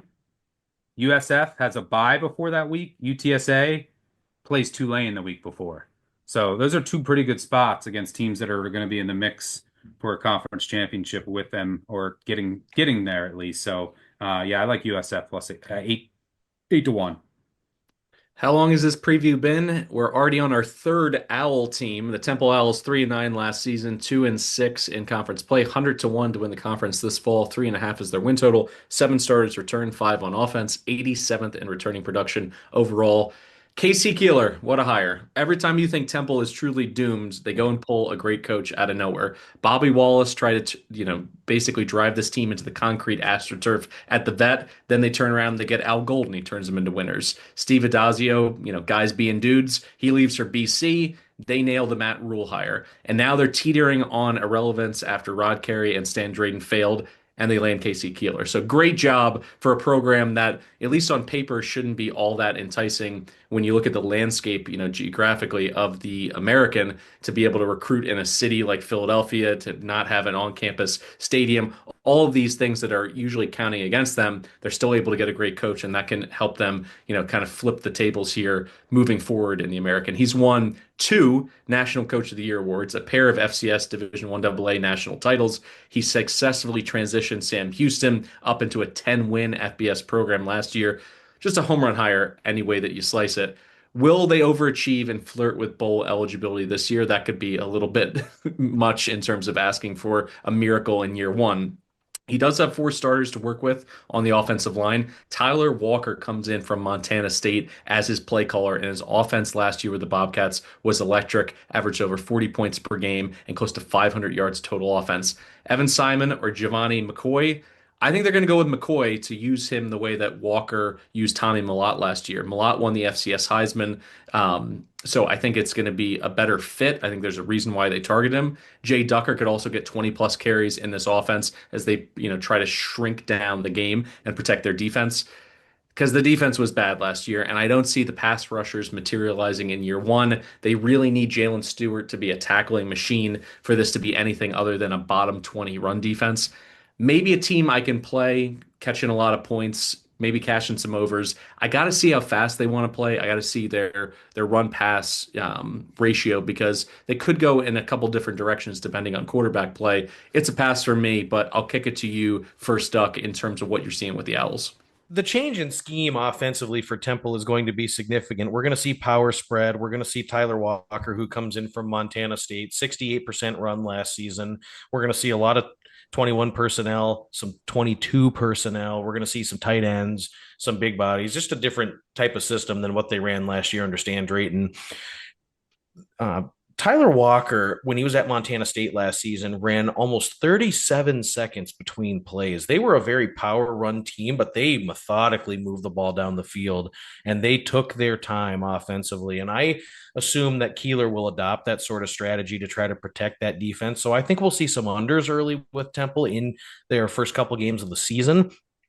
And they'll have to do that to protect a defense that was just so terrible last season, although there will be immediate improvement, if nothing more than just the culture, the attitude, the way they practice. A lot of that's going to come through. I mean, Casey Keeler just said at media days that he immediately instilled the Temple tough mentality, the culture, the attitude has improved significantly. And I think a lot of that is contagious in a football locker room. I think you get a group of guys believing that they're going to be better.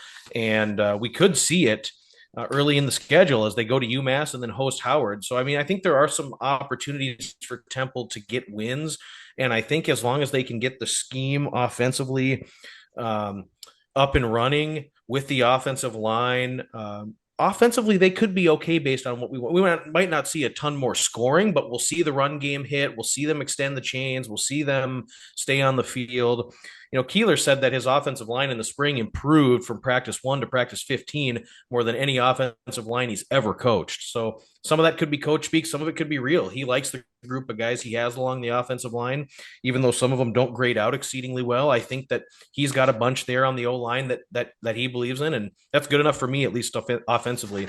Defensively, I mean, they're going to rotate some guys in on defense on the D line.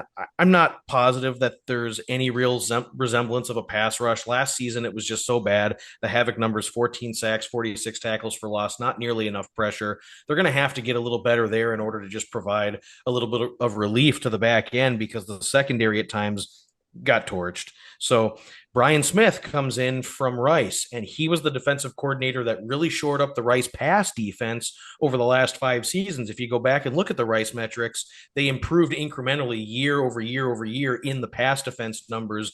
And so it may not be an overnight fix, but in due time, I think the Temple pass defensive numbers will improve. I think we've got a couple spots here with Temple. In week 3, if Georgia Tech were to somehow beat Clemson, I'm absolutely going to be on Temple at plus 28.5 or whatever the number is going down there to Georgia Tech. I think that could be a good spot situationally to back Temple. I think we could play them later on in the season when they face Charlotte, Tulsa. Could be a feisty group against ECU. So there are some spots situationally where Temple could be good as a large dog, especially with the style of ball control, slow pace that they're going to play. I think unders could be good with this team.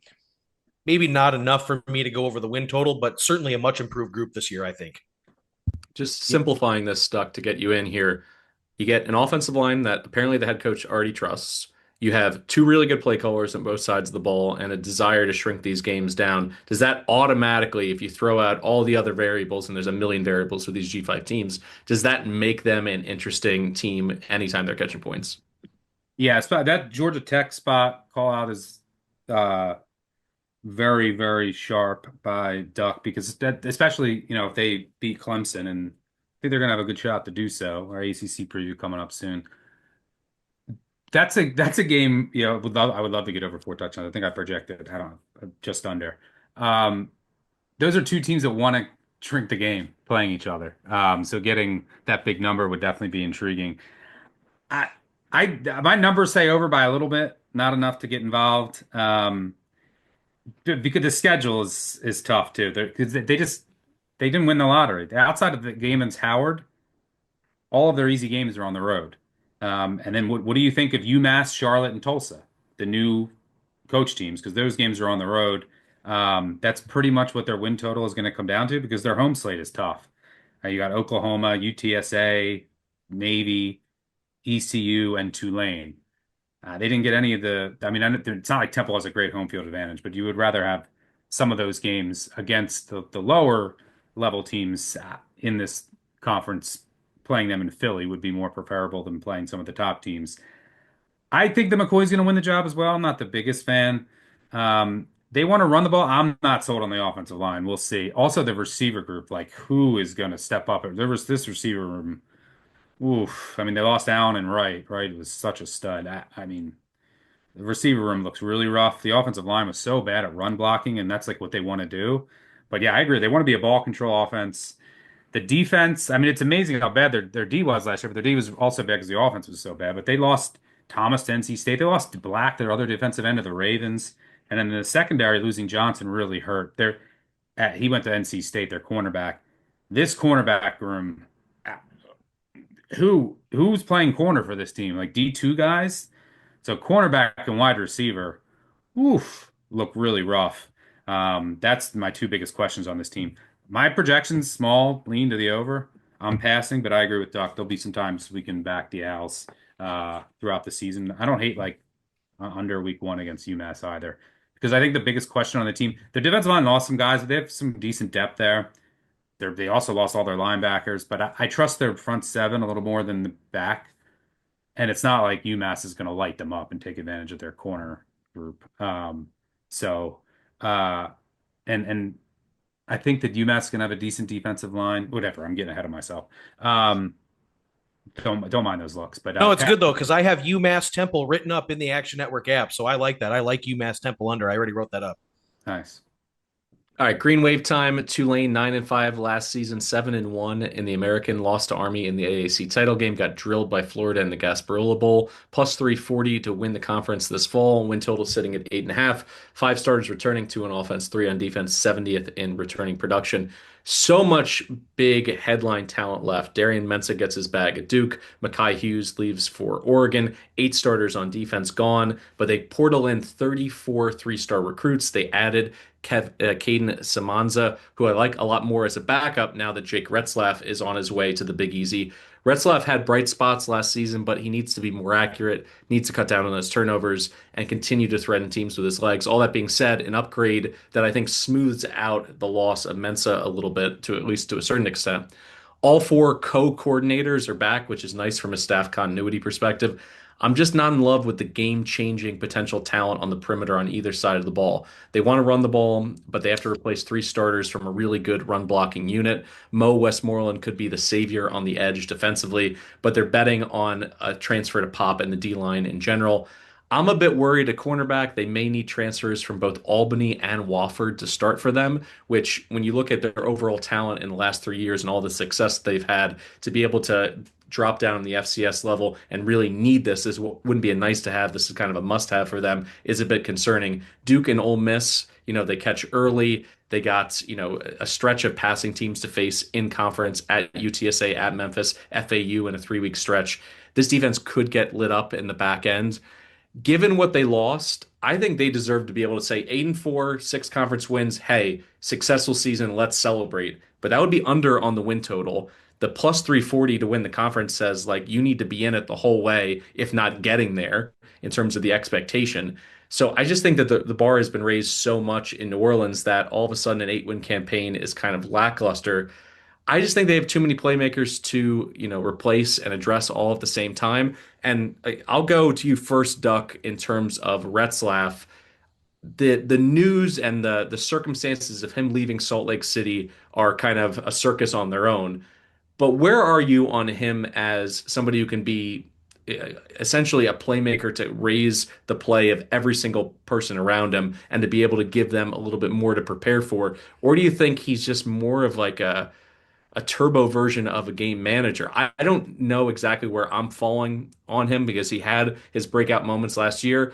But BYU, I think in some spots won despite him. So talk me through what's happening, and do you even expect him to win the job coming in so late in the process?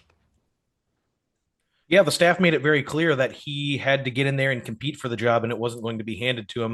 Well, let's put it this way: I bet Tulane under 8.5 early in the summer on the win total. Didn't change my opinion on the win total. I didn't buy out. I didn't cash out. I didn't do any of that stuff. I am firmly comfortable with the position.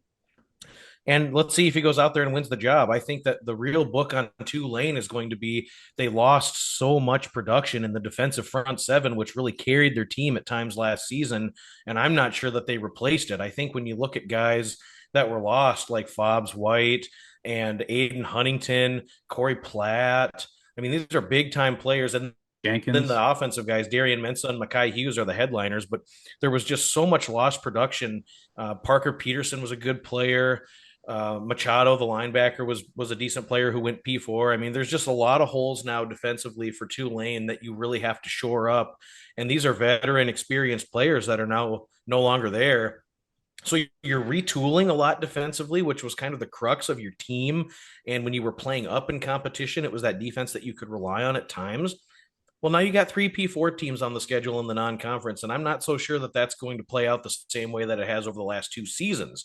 I've actually faded Tulane in week one. I have 7.5 with Northwestern in hand, and I feel really happy about that. And I feel like Northwestern can go down there to New Orleans and give them everything they can handle and win the game on the field. So, would not surprise me at all if Tulane starts 1-3 in the non-conference, and then hosting East Carolina and Army will just be no walk in the park. And certainly games they'll be favored in and should be expected to win, but I don't think those will be walks in the park. And then later on down the way, you've got to go to UTSA and you've got to go to Memphis back to back. And I think that'll be where the win total is lost. They'll drop one of those.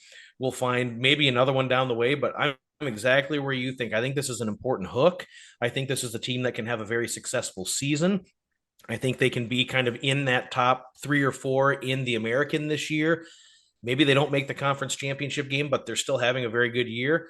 And I think it's 8-4. So I went under the win total. I don't really have a strong opinion on that they're going to win the league. I think there's better plays out there. And just a season where we see a drop down for Tulane. They've done a great job over the last 5 years elevating the stature of their program significantly. People forget the 20 years before that, but they've done a really good job elevating their program. This year, I think it just creeps back down slightly under the win total. We say it a lot. There's teams that win the scheduling lottery. This is like the scheduling surprise tax bill because this is challenging across the board. Do you agree, Stuckey, that this could be a team that could play close to their level last year and still lose 4 or 5 games? Yeah, for sure. I mean, a tough non-conference. You got Memphis and UTSA on the road. You also have Temple and Charlotte at the end of your schedule. You assume that they're wins for Tulane, but maybe they're not. Maybe those teams start to figure it out. Those are brand new teams at the end of the year. FAU too. You have those brand new teams at the very end of the year. You were banking on them being wins if you're betting the over. I project 7.7, right around 7.74. So I like the under as well. I mean, you look at the offense. You lose Mensa. I'm not a buyer in Retzlaff that he really moves the needle. He kind of raises the floor because their quarterback situation was a disaster, but it doesn't really move the needle for me. Hughes has gone to Oregon. You lose 2 receivers to the NFL. Not in love with their room. You lose your tight end to Miami. Not in love with that room. Your offensive line, your left side will be okay, but you lost 3 really good ones. Your center, right guard, and right tackle over 7,500 career snaps. Your defensive line, you lost 2 guys to the NFL, another one to Baylor. Your linebacker, you lost Grubbs, Machado. Like, they'd still be okay at linebacker, I think. Defensive back's really what I'm worried about. You lost your cornerback Robinson to the Packers. Your strong safety, your safety slot do it all Ransall to the Jags. Your another cornerback Pleasant to Auburn. And I think they'll still be okay at safety, but cornerback, big question for me. You mentioned it. I think they're probably going to go with a Wofford and a Troy starter. Big downgrade at cornerback for me. That worries me. I mean, this is a team that lost 12 players to either Power Four or the NFL. They have 6 on NFL rosters right now. So I think wide receiver, quarterback, cornerback, all down. I think if you look at this and you compare this team to last year, every single position group, at least on paper going into the season, is worse off than it was last year. So I have a lot of respect for Summerall and this program, but yeah, they have a high floor because they play the bottom 4 and they're still a good team, but I'll make them prove they can get the 9 wins. I like the under.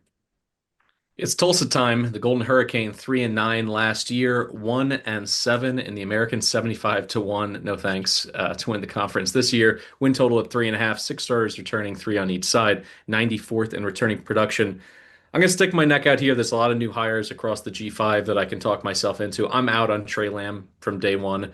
He's 35 years old. He went 27 and 25 in four full seasons at the FCS level, plus a couple during that weird COVID year. He did well at Gardner-Webb, but as we discussed in the G5 primer, the Big South before it merged with the OVC was a really lousy FCS conference. So to be 27 and 25 when you dig into it more, every single time that they played up and they played ranked teams to the FCS level, I think they were exposed a bit.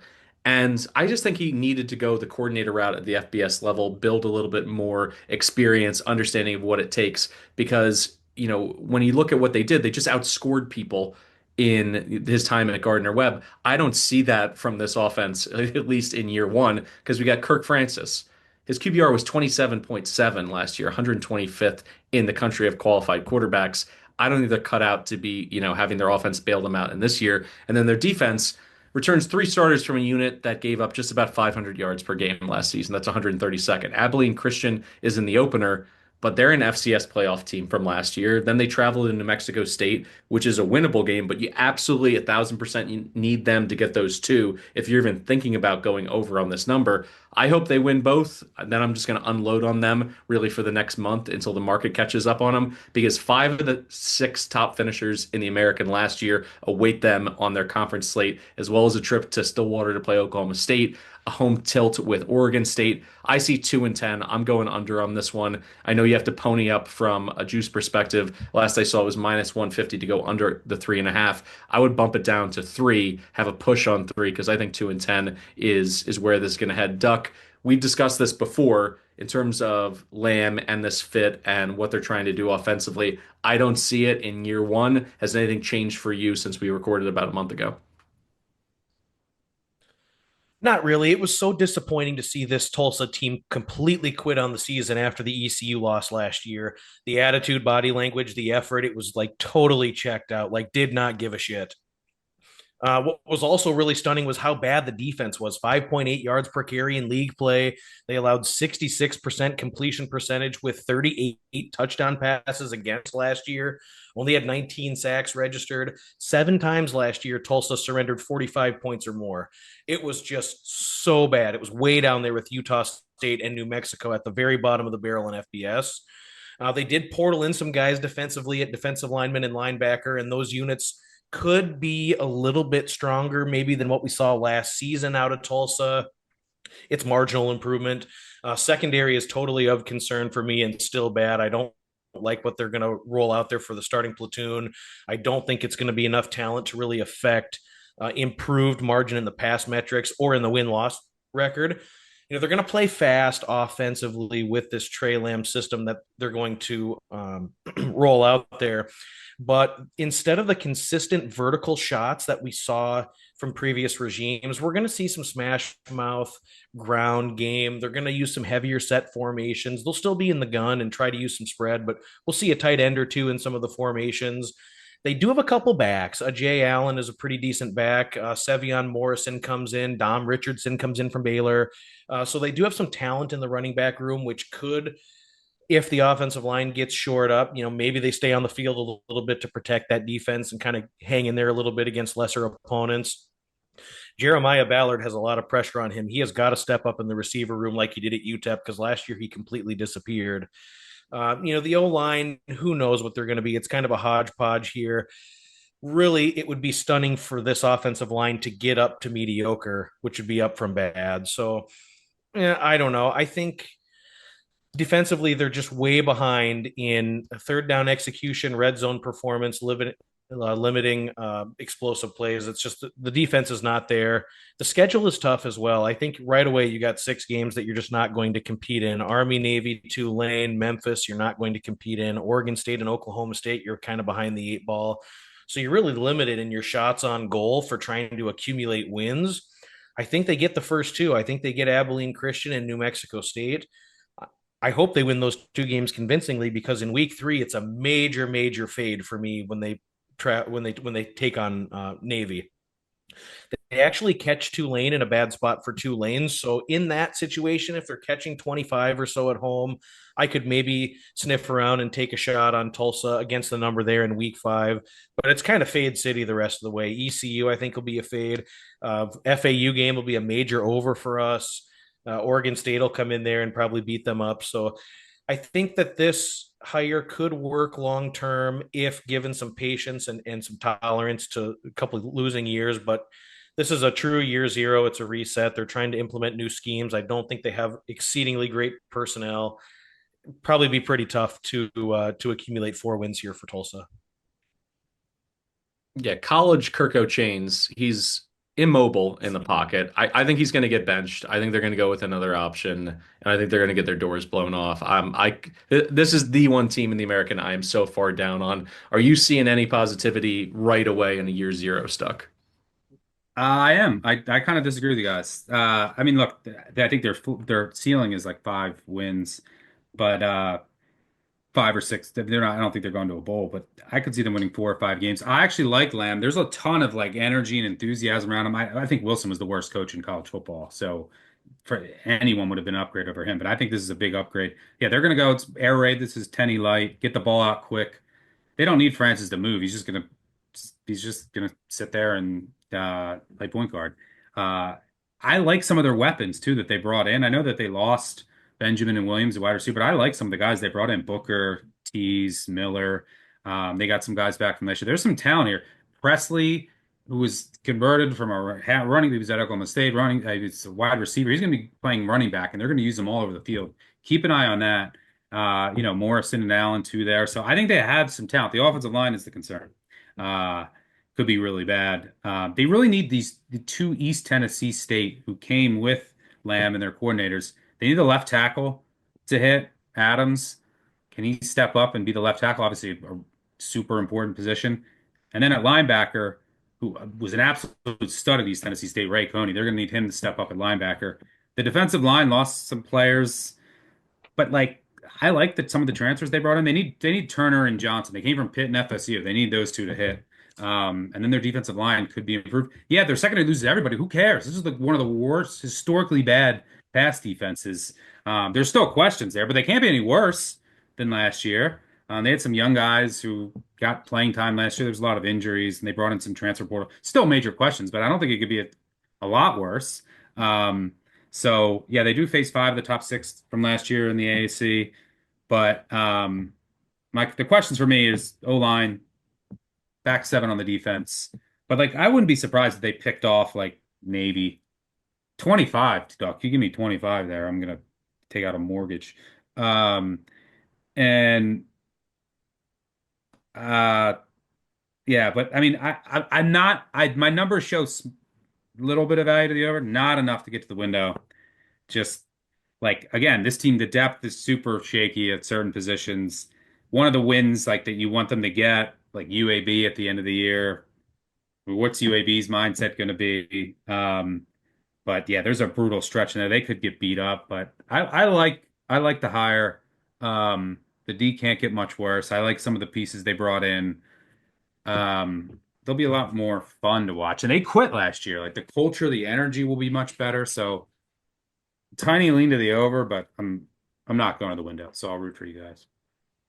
Well, well, well, it's Trent Dilfer time. UAB, the Blazers went 3-9 last year, 2-6 in conference play. They cashed the under for the second straight year on their win total. They're 85-1 the American this fall. 4.5 for their win total. 3 starters returning, 2 on offense, 1 on defense, 120th in returning production. Before I get to Trent, let's start with Mark Ingram, the AD at UAB. I could go a lot of ways with this, but I think I'm going to keep it fresh. I'm going to borrow some lyrics from my number one hit from this summer, "Manchild" by Sabrina Carpenter. How could we sum up how Ingram has handled this coaching situation? Is he stupid? Or is it slow? Or maybe he's just useless? Because that is exactly how I would characterize someone who didn't fire Trent Dilfer. Trent Dilfer was ready to be fired. I think he like knocked on his door and he already had everything in a little brown, a packing box ready to go. They went 2-9 last year against FBS competition. They lose Amari Thomas to Houston. If you're going to keep anybody, if you're trying to spend any money, keep him. He's your best weapon. They lost two, if not three starters in the offensive line, depending on how you look at returning starters. This was all in addition to Dilfer's general attitude, which vacillated between angry, sarcastic, to preachy, to depressive. You can be a lot of things in the world of college football coaching. Yes, Trent, you can be a prick. There is a clown car of college football coaches who have been assholes, but you got to be successful to hang around if you want to act like this. And you can't act like you're above it all. On multiple occasions, he's looked down on this level of coaching football, and he's made gaffes that I think have hurt his locker room, certainly hurt the fan base, which then trickles down to hurting fundraising and NIL. He said he wasn't impressed being on field level and seeing Brock Bowers. It's like, okay, I guess you're just not impressed with anything at the college level. And then he like downplays the seriousness of what they're trying to do. He had that presser where he's like, it's not like we're frickin' Alabama. Read a room, you clown. There's nothing a G5 fan base wants less than being told, like, get patted on the head and say, all right, it's cute what you're trying to do, but you're not Alabama, you're not a blue blood. Like, he's created a toxic situation inside his locker room and in the community. And for that reason, I think we got white flags written all over this season. The only positive thing, he does bring in Steve Russ. He actually is a full-grown adult as his defensive coordinator for the first time at UAB. He was coordinating the Air Force defense for 6 years. Those defenses, I think they were protected by the brand of offense they played. They gave up a lot of points. They didn't necessarily give up a lot of yards because there were fewer plays. I think he's going to just do a better job shoring up some of the fundamentals. I don't think they're going to have quite as many blown coverages or communication issues. So it is an upgrade.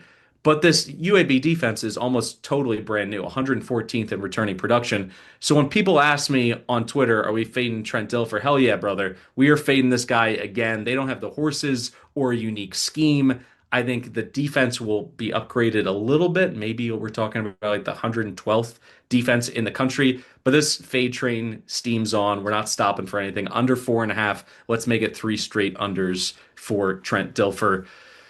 All right, Stuck, you just disagreed with me on Tulsa. I think that'll be a fun one to bring up throughout the season. Are we going to be sparring on UAB and Dilfer? My numbers say small to the over. I mean, I project 4.3, so no, pass. But I'm not a kid in the guy. We'll see if he can take a jump. I mean, you got to remember, Francis Akitna, not that much experience for Tulsa and UAB. We'll see if they could take a leap. But Kidna had 17 touchdowns, 11 interceptions, but 14 big time throws, 22 turnover-worthy plays, 6% turnover-worthy play percentage. And they lose BB, their bell cow, back to Indiana. They lose 7 of their top 8 receivers. Their offensive line is a major question, especially at center after they lost Wilson to UVA. So I have questions about the offensive line. There's only 19 career FBS starts there. We'll see if the offense can come together. There are some intriguing weapons. I mean, Hooks, Milner, Brown from Iowa. McCray has looked good. There's a lot of injuries in spring. Hard to really see what was going to go on with the offense. But look, I don't have anything on the win total, but I want to talk about the defense. I actually like what they did on the defense. The defensive line worries me, but some of the guys they brought in the secondary, I mean, Crumpley from Pitt, Fisher from Maryland, Baca from Kent. He was their leading tackler. Royster from St. Francis, I think is a good player. Nickelback Cheeks for BC, he started for a while. They brought in all these former starters that they were able to get at UAB. So their secondary, which was pretty underrated last year, considering in UAB how bad they were standards. But I think they reloaded well. And then you mentioned the hire of Russ, and then they brought in a bunch of other assistants from the Commanders, from the NFL ranks. Why is that important? Well, if UAB is going to go over, or when I'm looking to bet them, but this is worth noting for the Army game. Another reason to go under on Army. UAB has a bye before Army, and they're catching them early in the year before the second half of the year. They have a bye before Army at home. It'll be the second option team that they face, and they'll be coming off of a bye. And by the way, they play Rice. They're one of 2 teams in the country that play 3 option teams. You bring in a coordinator from Air Force who spent 8 years coaching the defense at Air Force, and you're going to play 3 option teams. I think that's important. So they might be live in, and that might get them a win at Rice, say, late in the year. So I like some of the back end additions on the defense, and I like the hire of Russ, especially on a schedule where you're playing 3 option teams. They could end up getting that Army game after the bye week, second option team. You have Russ. That sneaky spot on the schedule, but pass for me on UAB. Duck, what do you think here? I mean, I think that's a very sharp piece of commentary when it comes to defending triple option principles. And I think depending on where the narrative is around the team, maybe we get some extra value, actually hold our nose, have to take the points with Trent. But do you see them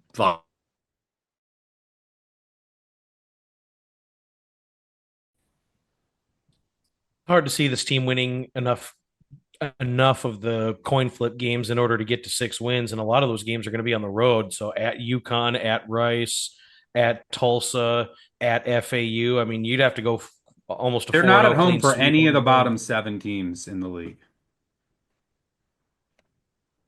Yeah, I mean it's just it's hard to believe in the rhetoric that's used by him. We saw him get up there during the media days for the American Conference, and what he had to say. It just seems uninspiring. He talks about himself a lot. He talks about how good he's done with his whatever, and it's just uninspiring to me to want to rally around this UAB program. I think they probably are going to be a year late in sending him off. I think that injecting some life into this once proud UAB football program would be something that this that UAB would really benefit from. And I think that there's just I don't have a real strong opinion. I think that there are some guys that are going to be okay. I think the running back they bring in from UTEP could be a bell cow. They could ride him a little bit, and he could be explosive and show a little wiggle. They've got 4 pass receivers that, yeah, they could shine or they could be turds. I really don't know exactly how that's going to shake out. O-line is, from all my accounts, a mess, and it's going to be really tough to see that group really come together early enough to where it's going to necessitate winning some games early. So I don't see a lot to believe in. I'm not getting to the window on over by any means. I certainly don't see a bowl game. I just think that there's just too much that this group has to overcome. Very, very sharp on the coordinator hire and the guy they brought in from Air Force to discuss triple option. That's a real interesting caveat. Um, I don't know if they beat those teams necessarily, but they could. All right, let's finish up the American. Meet UTSA, the Roadrunners, 7-6 last year, 4-4 in conference play, plus 420 to win the conference this season. Win total sitting at 7.5. 11 returning starters, all of them on offense. 31st in returning production, 7th offensively. As I mentioned, the whole offense returns. We got an elite G5 quarterback in Owen McCown. UTSA was red hot to finish last season. They go 5-2 down the stretch. They nearly pull off an upset of Army, who won the conference. I really feel confident that this is going to be a top 3 offense in the American, and it'd be a nice added bonus if JT Clark finally bounces back from injury. Just from a feel-good story, if he could contribute at all, I think that would be an added bonus for the Roadrunners. But for all this offensive upside, the defense is in a complete refresh. Back-to-back years, they lose the American Defensive Player of the Year. But Jess Lepp is a phenomenal defensive coordinator. And yes, this is a huge job to complete, but you got Vic Shaw stepping into that pass rushing position that helped Trey Moore and Jamori Robinson explode statistically. I think to a certain degree, this LEP system just creates statistical monsters on the edge. They've rolled out, a front with that potentially could have 3 juniors and a senior on the defensive line to be able to gum up some of the works in terms of their run defense. I think they can be a unit that will still generate a lot of tackles for loss, but can they cap the explosives going against them? 39 plays of 30 yards or more allowed last year from scrimmage. That was 132nd nationally. So when they didn't get home, people were just killing them over the top. The secondary has to play better. They went out and get KK Meyer from Nevada, which shows they really did their homework, to be able to get younger players with upside. I think he should be a quality starter. Bottom line, I think this offense should be great by G5 standards. I trust Lep to coach him up on defense. And when you look at the schedule, yeah, they're going to lose to A&M, but then I think anything else is possible. They could be favored in 9 or 10 games outside of that. They get Tulane off of a bye. These guys are my pick to win the American at north of 4-1. I also took a flyer on them at 18-1 to get into the college football playoff. When it comes to quarterback play, I know that last year we saw the G5 representative just ride Ashton Jency, who that was the right choice, obviously, generational running back. But I think moving forward, you're going to have not just good, but probably great quarterback play to punch your ticket to the playoff. I think they have it. Stuck, I'll go to you first in terms of the Roadrunners. This is also a coach that I know the G5 show has made money on. BBOC in general has made a lot of money on Trailer over the years. Do you think it's time to get back and hitch our wagon to his trailer? 5-1 is the best price out there. for what it's worth. I'm not quite there, but I show value in the over. I might bet the over. I mean, I project them at 8.38. So best price on the win total over 7.5 minus 135 is out there. You said it. The offense returns everybody, and they even had injuries in the offensive line. They get a couple interior starters back, and once they got kind of a continuity on the offensive line late in the year, their offense really started to hum. This could be one of the best. I think this will be the best offense in the conference. By the way, JT Clark, he retired. He's coaching high school now. He's So that's official. The last I heard was that they were going to give it like one more shot or something. Well, wish him the best of luck. he's going to try to go to 2026 Pro Day apparently, but Interesting. Yeah. so he's too injured to play this year. But they have plenty of weapons, and their offense going to be good. The question's on the defense. Like you lost your top five guys on the defensive line. Brown was really good. Robinson went to West Virginia. Triplett went to Georgia Tech. Your linebackers, you lost 8,300 snaps, 6,000 with UTSA. You lost a 5-year starter. You lost one to Colorado, one to West Virginia. Then in the secondary, you lost a couple to the NFL, and you had to bring no returning starters back. So I have a lot of questions about the defense. One thing that was really evident last year, and this is all you'll hear Traylor talk about, is penalties. They were so undisciplined last year. It was very uncharacteristic for the team. That's all he's hampering on. I mean, he is just drilling that home. So I think you'll see them be much more focused and much more disciplined last year. Last year they had 113 penalties, second most in the country. 42 led to first downs. That's six more than anybody else. They were one of two teams with 1,000+ penalty yards. I think they'll be much more disciplined this year. That'll clean up some of the issues they had.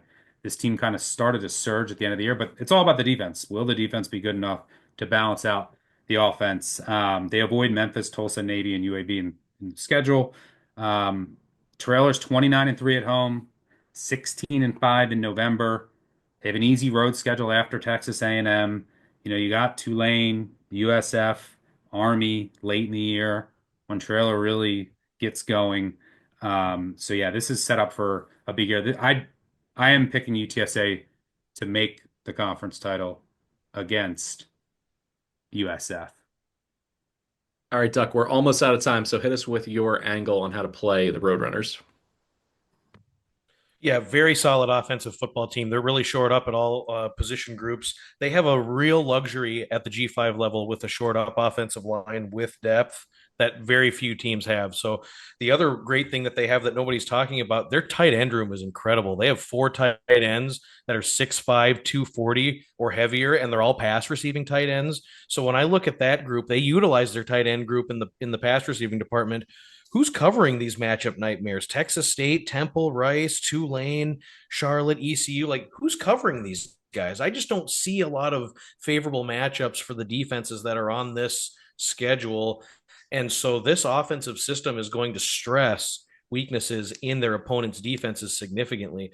I think we'll see improved defensive play. I think the penalties, which I had in my notes, 113 penalties for 1,054 yards, the direct result was 2 or 3 losses on the field that they probably should have won. It directly cost them the game against Rice. It directly cost them the game against Tulsa. It was embarrassing how undisciplined and poorly or just the penalties were such a problem that compiled so to compartmentalize that and isolate that in the offseason and really focus on discipline, I think we'll really see this team jump.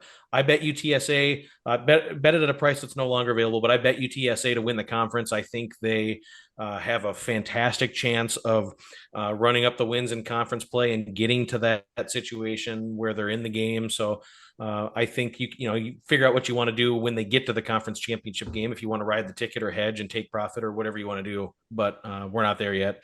But yeah, I think UTSA is a fantastic team in the American this season and a very competitive group up and down their schedule. I'd lean over the win total as well. That'll do it for the American. That puts a cap on our two-parter. Should we do one sentence recap? I'll just do Tulane under, UTSA over, Navy under, Army under, North Texas long shot, South Florida, my future. Duck, what you got?